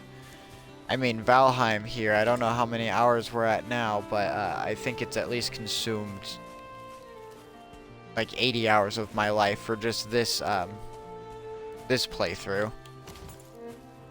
And it claimed 3 months of my life the last time I played it. So yeah, we're definitely gonna be on this game for a while longer before we move on to the next. But like I said earlier, for anyone who's here earlier and anyone that wasn't, I'll still say it again.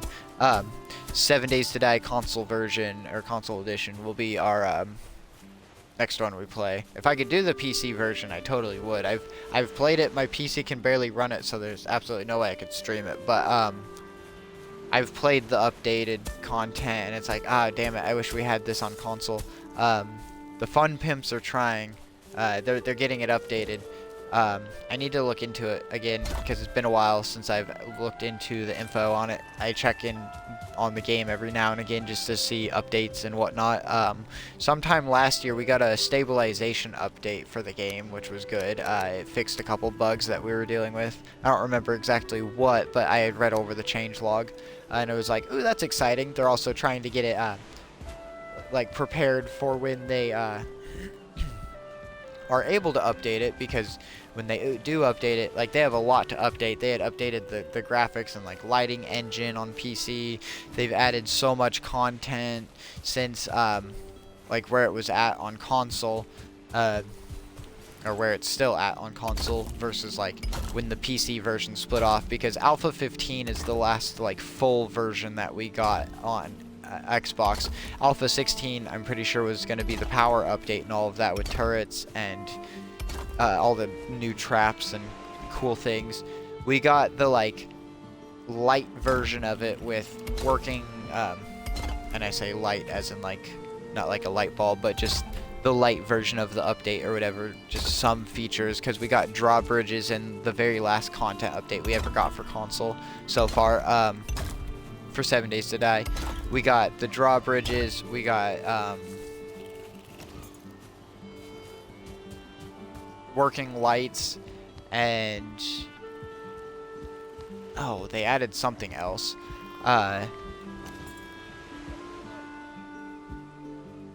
But there's just so much that we don't have. We don't have the wiring. We don't have like the full, I guess just the full electric system, or however you want to word that. So I mean, there's a lot of content we're missing for the console version, but I still love that game, and there's a lot in it that we can do. So we'll definitely, I do believe, unless I change my mind before we get there, because we do have a month or two before, I'm sure, before we're done with this.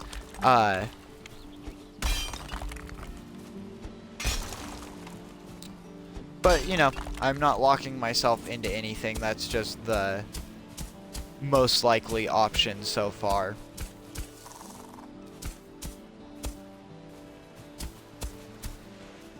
Because the one thing I do want to lock myself into, and it's because it's my favorite game genre, is survival builders. I would love to stream Grounded. I would prefer to be able to stream it with someone, but you know, we do what we must, so it'll probably end up being solo stream, as per usual. Oh, look, a bunch of our trees grew over there now. We, like, filled the edge of the forest back in, and we need to fill it over further. But we needed to let the trees grow before we planted anymore, because it was hard to see where the trees were planted, and I didn't want to end up planting any too close in case it, like, gave it trouble growing. Just gonna get rid of these rocks. I don't know, oh, also the other thing we have definitively planned for where it's going to be built is the general goods store. I don't know the exact spot over here, but right in this, like, general spot, or this, this area. I don't want to say general twice in the same sentence, but we're gonna, in this general spot, we'll build the general goods stores.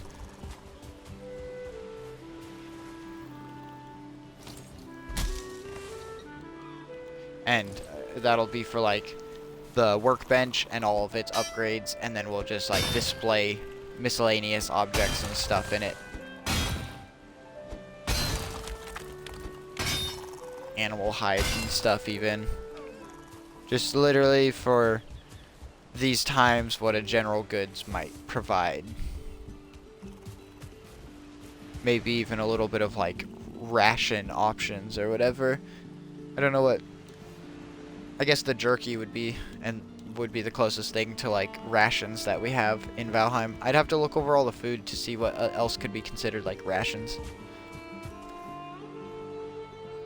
Like, very easily preservable food that is, like, I guess just preservable. I don't really know what else I was trying to say to that. Also, it's done raining.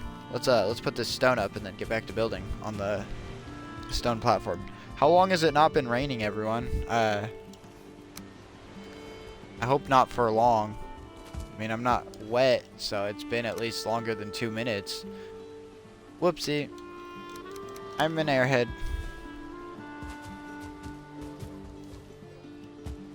It's okay. It's part of my charm, I like to say. Whether people like it or not, I'm not sure. But I cannot help being an airhead, so I will just loudly proclaim that I am an airhead. And everyone will know that this bitch is an airhead. Scatterbrained airhead at that. Which I guess kind of the same thing, but also, like, I feel like they're different enough. I feel like I need to add the extra layer of, look, not only am I an airhead, but I'm scatterbrained as well.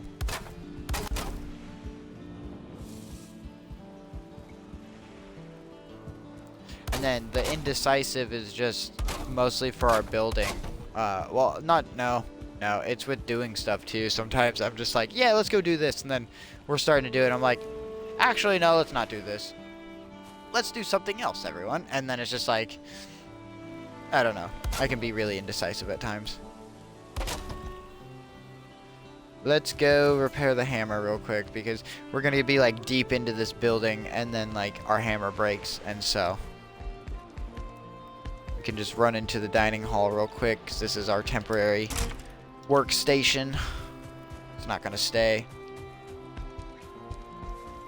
honestly, everything in our house is just going to be for aesthetic besides sleeping. The tavern is what we'll use for our cooking still. I want, like, each building to have a use, so I'm not going to really, like, flush out my kitchen in my house because that's, like, the kitchen in the tavern's job or whatever.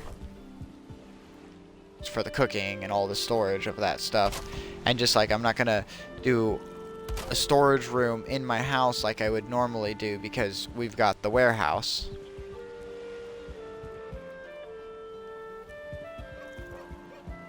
Also, I don't know how this is gonna line up. It's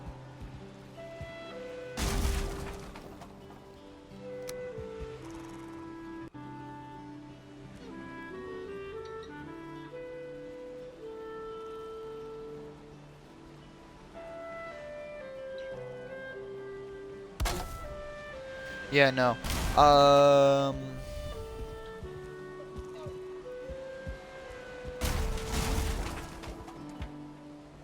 Okay. Yeah, this won't line up. Big oof.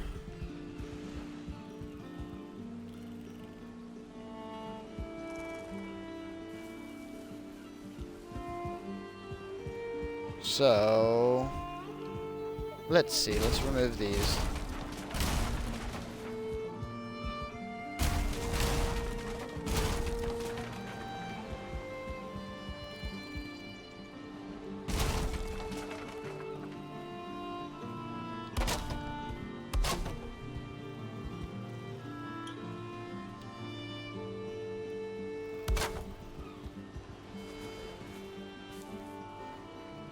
Okay, and then if I'm just gonna remove these ones and leave a space between the structures.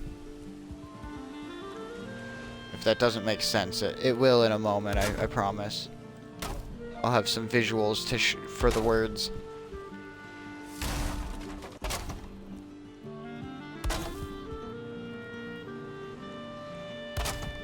And then we'll bring the supports forward like this, and then like the building can have like some kind of walkway going over this, so then we can come into the middle and then have stairs up into the portal platforms. I think that is the design.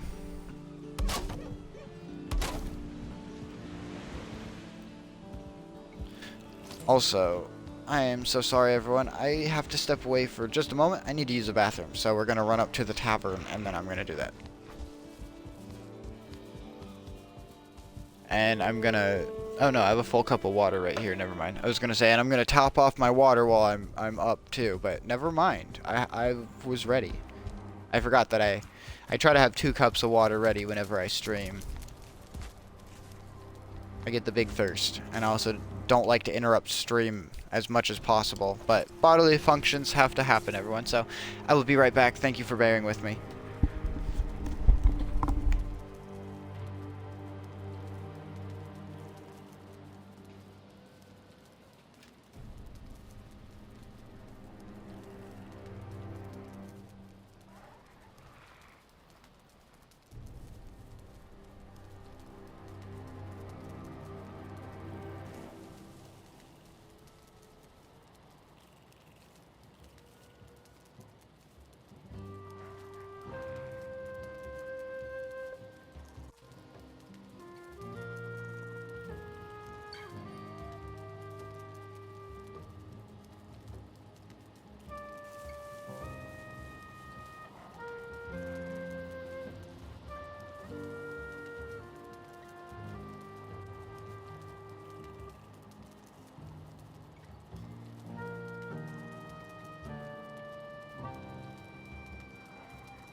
Alright everyone, I am back. Thank you for bearing with me. We were getting right back to the building. Or should we do the slumber since we're here? Yeah, let's slumber. The sleepy thing, as I like to call it. I say, excuse me, I say slumber because of my girlfriend. She says that a lot, and so I end up saying it. I have like one of those brains, like a sponge brain, like when people say like silly terms, or that's not even silly, but like silly terms, or even like their common lingo and stuff, with certain words, I end up starting to pick them up and use them more when I'm around someone that uses those words. And I'm not saying like, oh, if someone starts throwing down slurs, I'm gonna, fuck no. No, that's why I made sure I specified specific words. Just like, I do not say y'all, I don't say I don't say any of that. Like, I'm not like prim and proper with my speech, but I definitely, I don't know, I'm not as big into some of that lingo for my own personal vocabulary, but other people using it like doesn't bother me, kind of thing. I'm not particular about that. Okay, so wood. Yeah, we have plenty of wood, and we got even more wood right there. So, yeah, we got this figured out. We're gonna...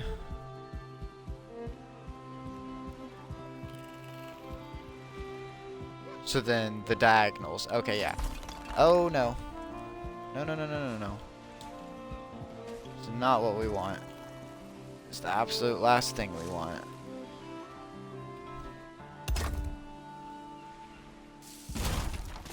So it was the...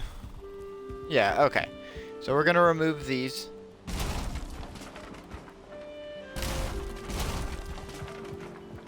And then we need to bring the supports around.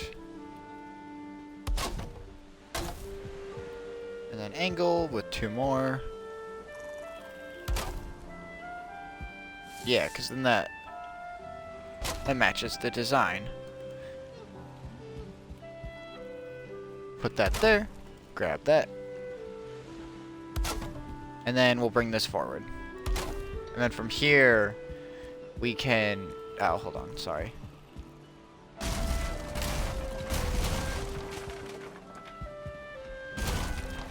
Let me get this side, and then from there, we can figure out exactly how we want to make these portal platforms. Because I'm sick of running all the way to the top of the hill, and then all the way back to the bottom when the materials we're bringing through the portals are being used mostly down here now, because we've developed a lot of the upper platform. The upper town. I don't know what you want to call it. Uptown. We'll call this downtown. And where the boars and chickens are is midtown. No.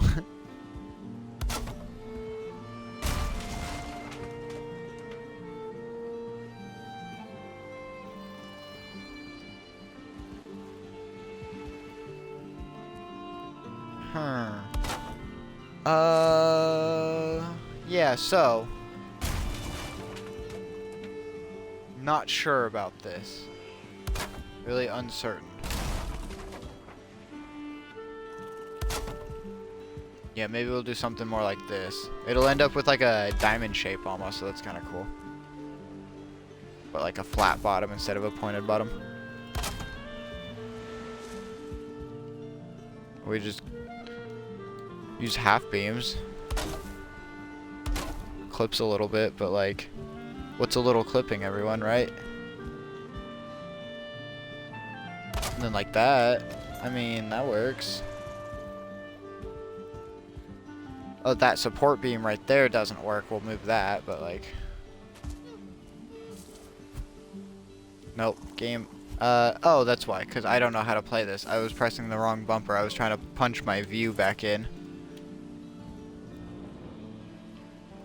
You know, it's crazy. The game might actually work if you fucking actually, like, press the controls.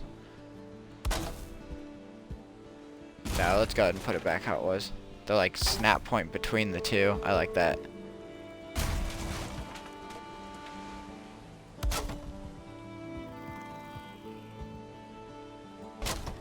I guess we don't need that one. do we? We could... That sun is awful. Also, I forgot, we put the headlamp on so the sign would be lit up while we were stepped away, but we don't need that on. Okay, so then, because I want the support... Well, do we even need the support across if we have the outer frame? I guess I really don't, actually. Okay, so now let's get the floor in here, because that's going to be the trickiest part. It's going to clip, but it's whatever. As long as it doesn't clip too bad. I think it does, though. I think it clips pretty bad.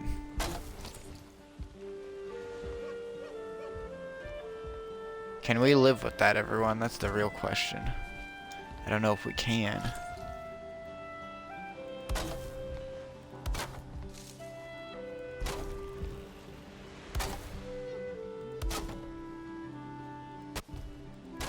I don't know. Let's just fill one of these out first, and then we'll decide. Because I'm indecisive, as I've said.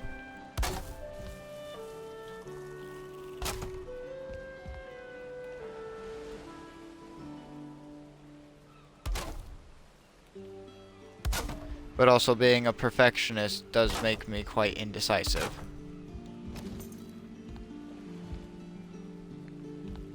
I wish we just had, like, angled pieces. I wish we had a lot of things, you know.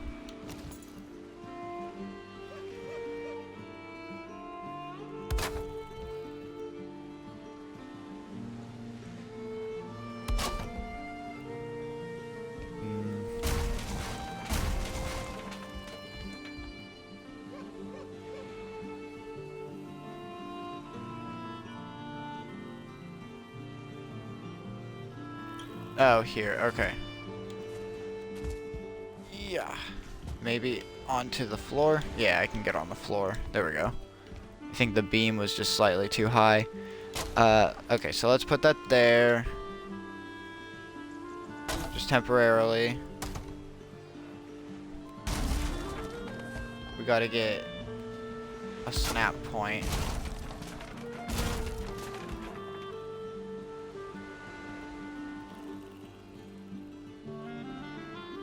Come on. There we go.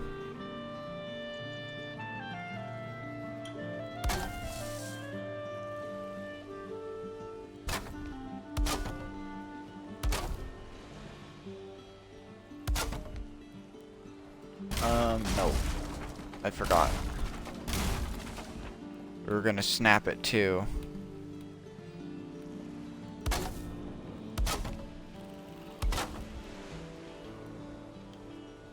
The pole or the beam on the back. Oh, but that...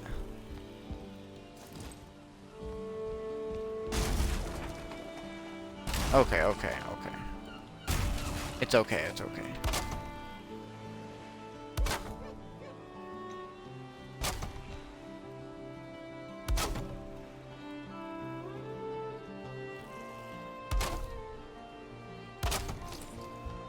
And the answer is yes, everyone. I think I can live with the clipping.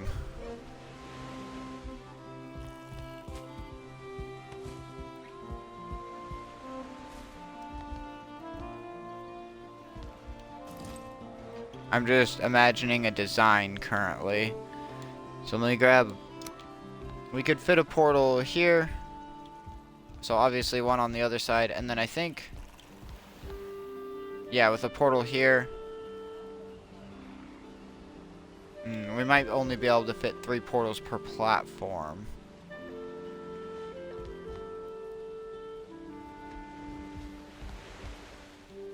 Okay, that's fine, that's fine. We're gonna do 4 platforms, that's already 12, and then we're gonna do 2 layers to each platform, so that's 24 portals, and we could do a 3rd layer if we wanted to.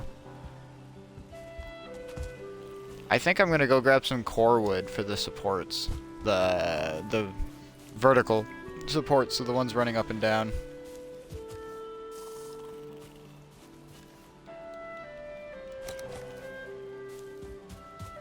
I haven't used enough core wood in this town, and I like core wood.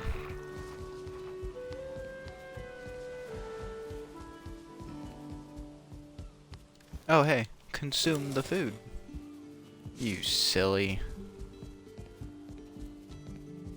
Let's see, let me refresh my rested bonus. It'll take like 30 seconds.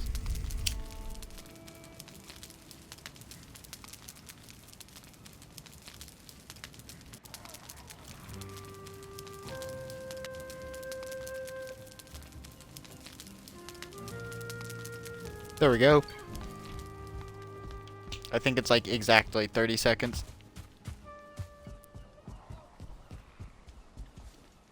But I mean, 30 seconds for 10 minutes added on there is pretty good. Yeah, if only I could remember exactly where I was going. I know what I'm doing. Now, at this point, just had to make fun of myself for a moment. So is that a... Wait, how much? 140. It's 50. Would be... I don't even know. I'm not even going to pretend like I know the math on this one. It was 19, I think was the math on that. No, it was 20. Did I say 20, everyone? I think I did say 20. So I might have had the math right. We'll never know. And it's not like I'm smart enough to like say that, yeah, I did that intentionally.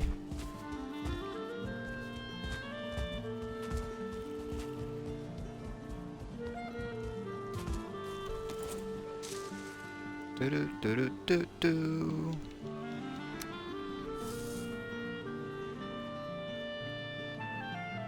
So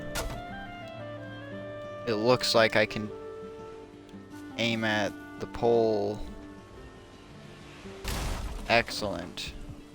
So yeah, we're gonna be even more complicated and make even more adjustments to this.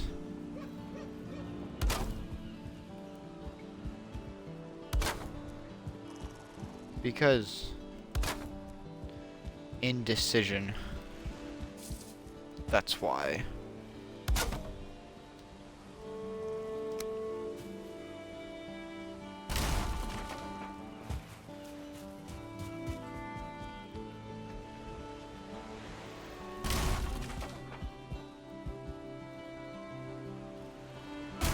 It's a slow process, but it's worth it. No! Until we are a dingus and we just do that.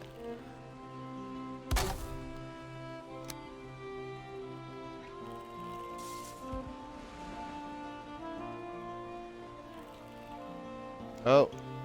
Almost. There we go. No. Game.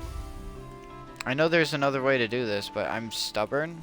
And this is gonna work. It's worked for literally the other 5. Or, oh no, I haven't. Did I break that one yet? Yeah, I already broke that one. So, yeah, the other 5. I was right.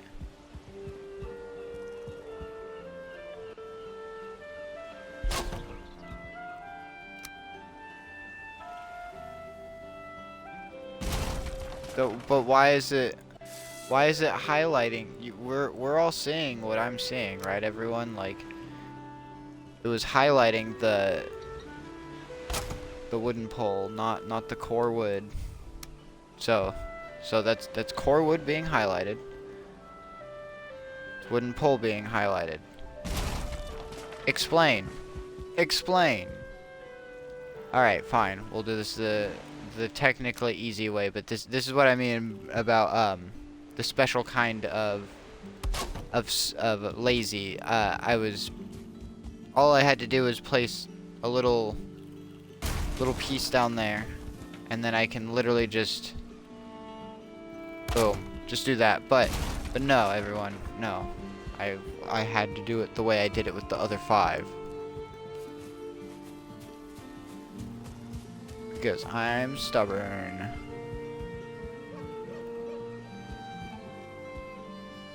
So I'm trying to figure out how I'm gonna do the stairs up onto this.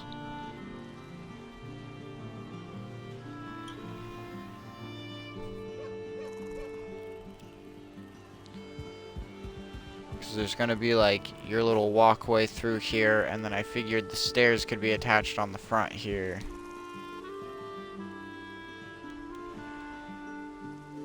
How would it look if I do this?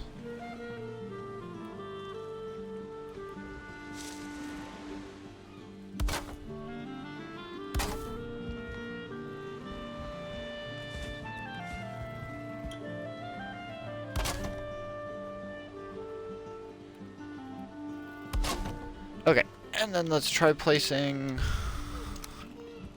stairs off of it. I don't think this is gonna work, but because we have to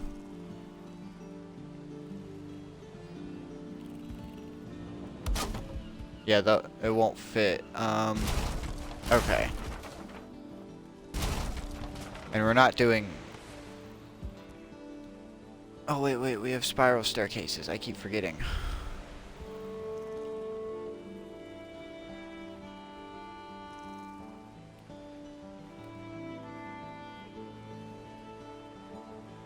Oh my god, and then would that work perfectly?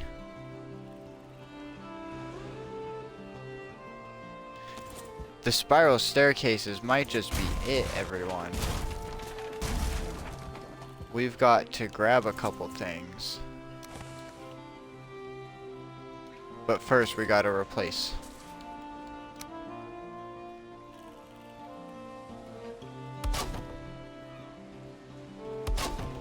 I think we have everything we need in the house, though.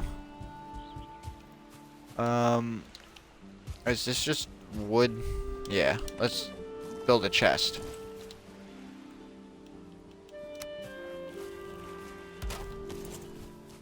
I should really just bring one of the carts over here. That would be smart. They're literally both over here. But the one, they both have shit in them. And this one actually has some shit that I need.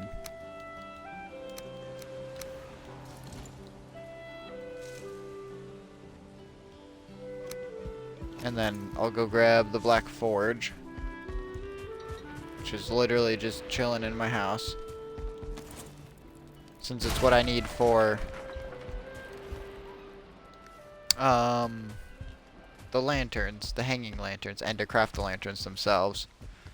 I wasn't using it up top, so I figured I'd just bring it down into the house for now until we make, like, probably just, we'll put this as part of the smithy shop because it's another forge. It makes sense to go there.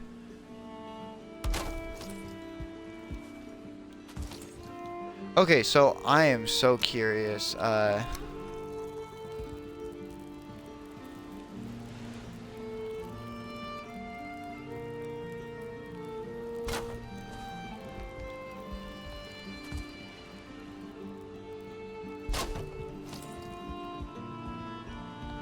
oh my god. Okay, that's it, everyone.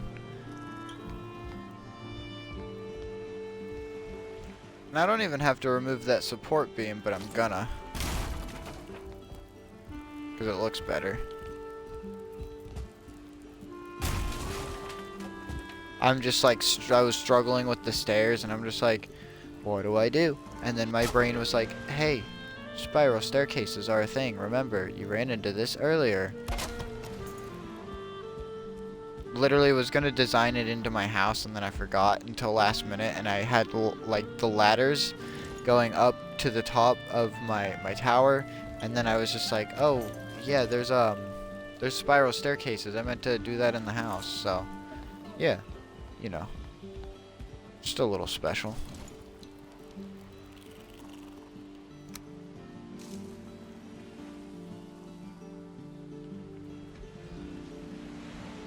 I didn't know, I'm not familiar with the spiral staircases, so I didn't know if there was any other snap points on it, but it does not look like it.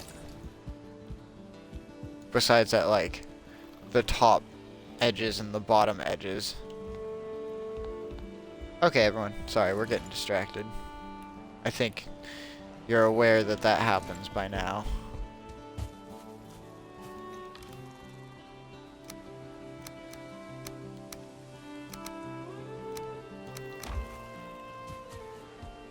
We'll start. I'm curious.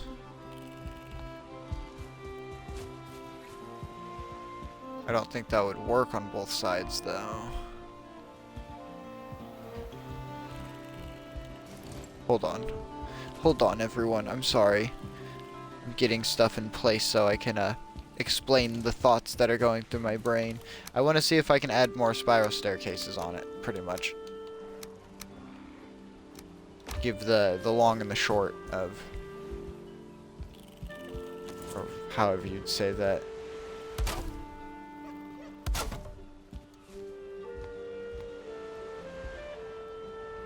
Oh shoot, wait.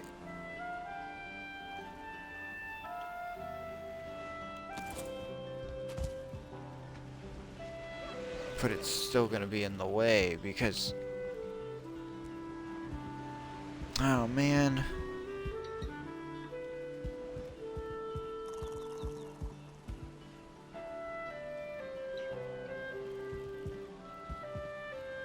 So if I do the same exact design, it's gonna get...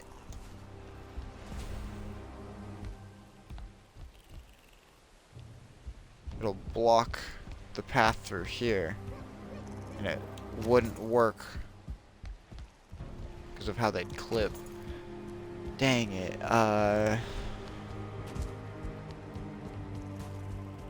Now we've really got to figure this out. I set myself up in a pickle.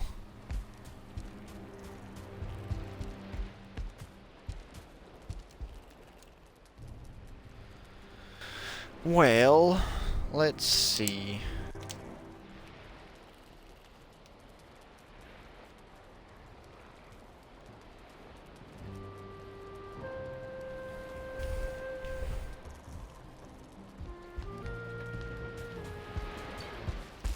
We'll get this figured out, everyone.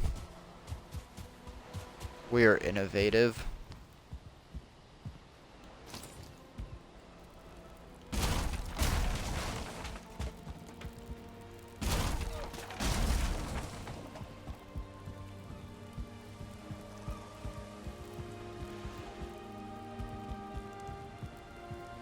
Okay, so hold on. I kind of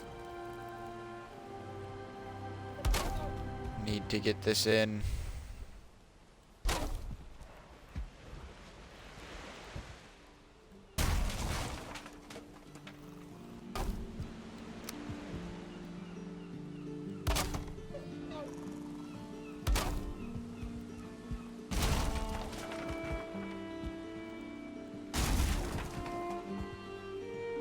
Oh, wait.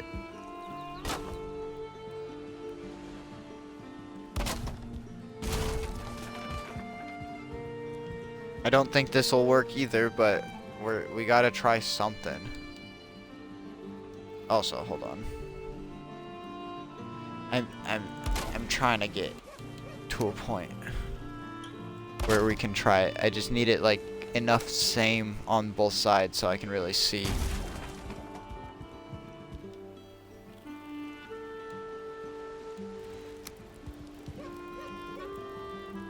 Cause yeah, no, if I attach it there.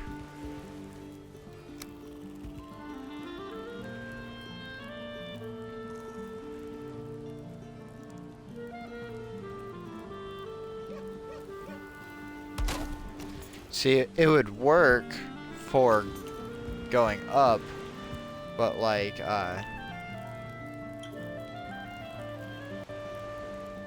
then how do I get onto the platform, you know? Unless I just leave this part open and then I just do the stairs on like I just can't have stairs down this part, but then I can put stairs on like the other like in-betweens, I guess is how we'll have to do it. A little disappointing. I wanted them like perfectly symmetrical, but We can't have everything everyone. Now can we? I also can't talk either. Fucking.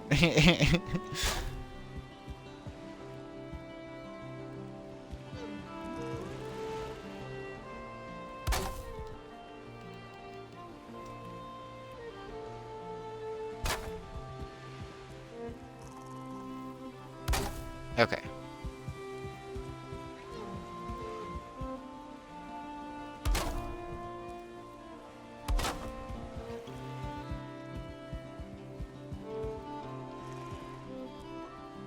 I need to get that one back, and then I can remove that one, and then we can put the spiral staircase back.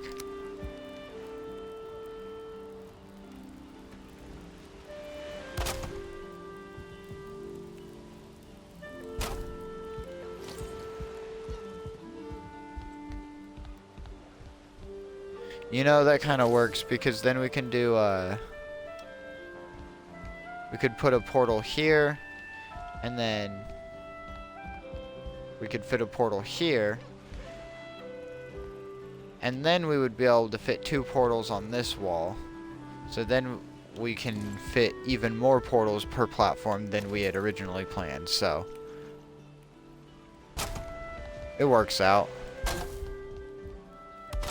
Maybe not be exactly how I want it, but that's fine. It's rare when a build idea turns out exactly like it's wanted. Usually I get like a basic idea or like something I really want to do, and then I figure out the rest of the design around like one thing. Sorry, I was readjusting in my chair. Been sitting in the same position for a while.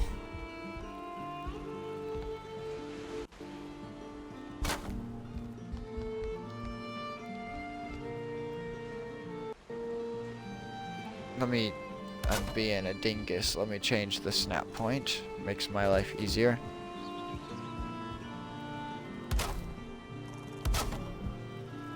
Nope. There we go.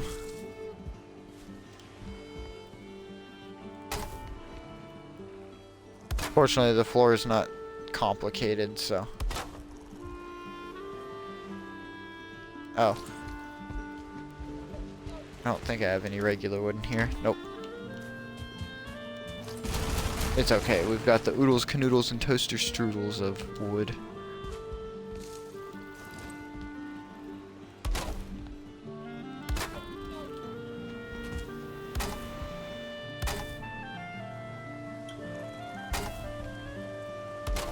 Okay. So then...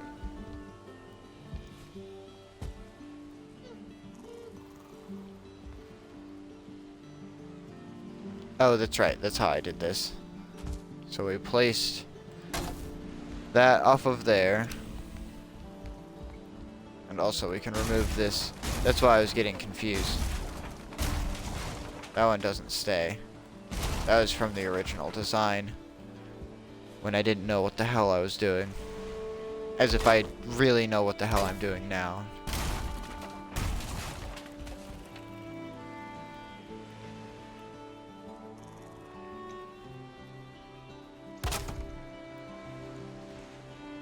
Alright, Valheim. Just got super, like, bright out of nowhere. That kind of hurt my eyes. I got those weak little baby eyes. Okay, yeah, it was just placed off of those.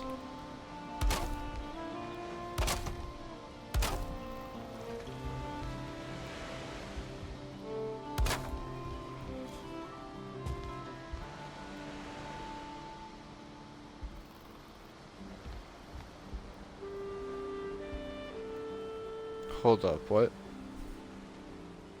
Oh, because I did it again. I see.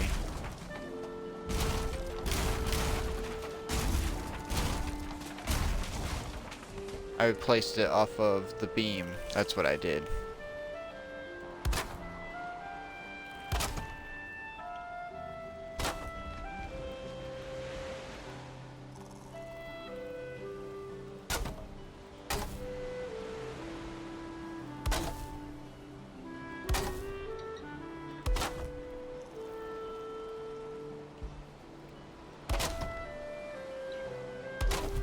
Oh no, the hammer broke, everyone. As if you can't see it, but still, you know, it's such a terrible shame. Now we have to run all the way over to the house. How could the hammer be so inconsiderate? I was trying to build.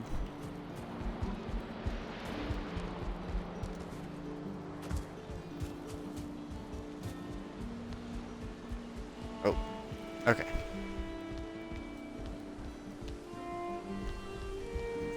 Maybe I should go to the platform I was working on. There we go. So now...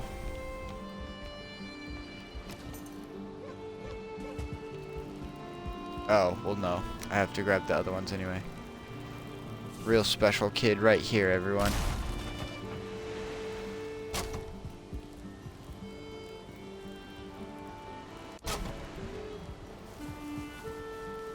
Yeah, for a split second I'm like, no, that's not right. And it's like, yes, yes, that's right.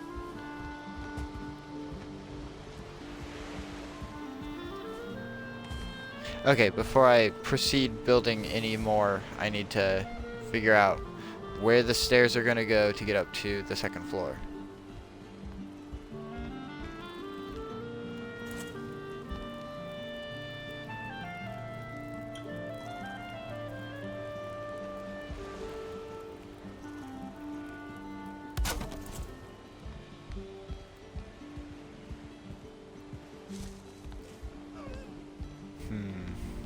Yeah, no, that's a bit of a squeeze.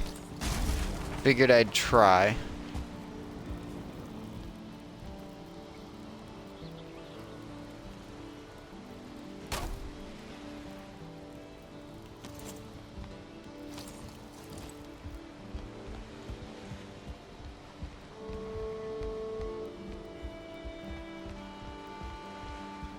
Yeah, I don't know about that. We'll figure this out. Unfortunately, it looks like I need more copper, though, and I know I don't have more copper up top, which means we're gonna have to go get more copper, but seeing how late it is already, we're not gonna get more copper on this stream. So...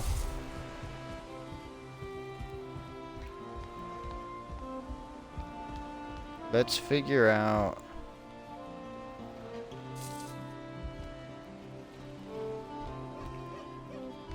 Man, the roof is going to be super complicated on this.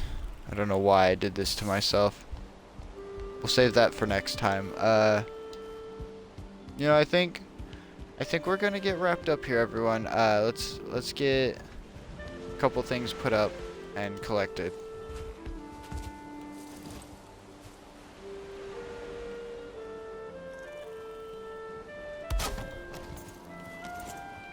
Oh, I do have more wood on me. There we go. And then we'll just put the remainder of whatever else I have in here. Nope, that was the wrong button.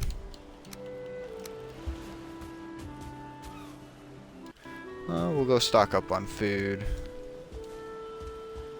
But yeah, it's just... So we're going to be wrapping up. I just realized what time it was. It's already like 1 a.m. for me, so I should be wrapping up. But we've had a great stream here, everyone. I do appreciate everyone sticking around. Especially if any of you are still from the raid. I assume as much kind of thing. So, extra thanks. And still, all the same, thanks to anyone who did pop in. Regardless. The food, that's what I was doing. Oh, well, would you look at that? All of the food we had, so we'll have to make more food next time. That's fine.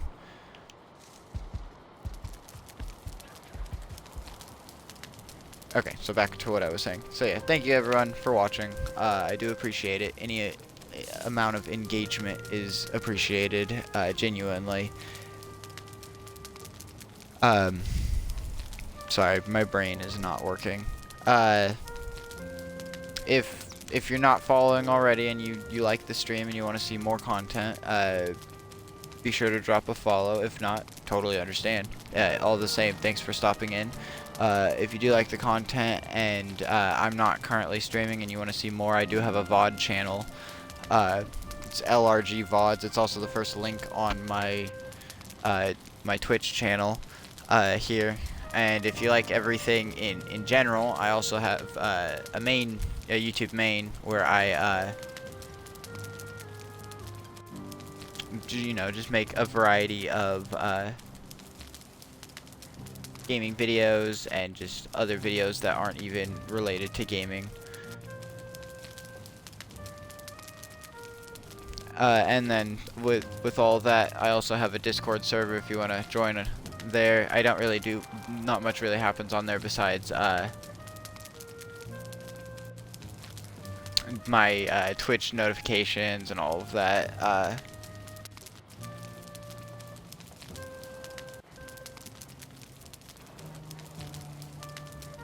And then, I mean, I guess follow me on Twitter too if you want to. But yeah, sorry, my brain's not working. I was looking for someone we could raid. I don't know if any of you wanted to raid. If not, feel free to leave now. Otherwise, I am looking for another Valheim stream to raid.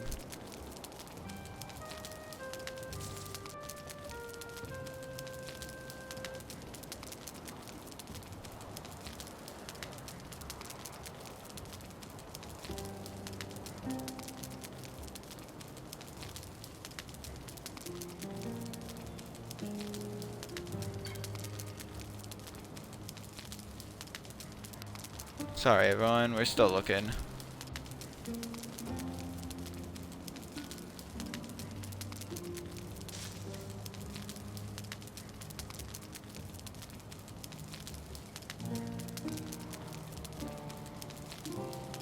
Okay, I think I found someone that we can raid.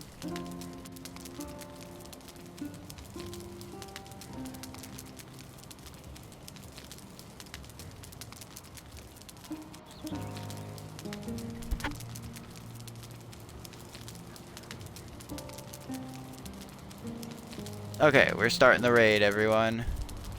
Thank you all so much for watching my stream.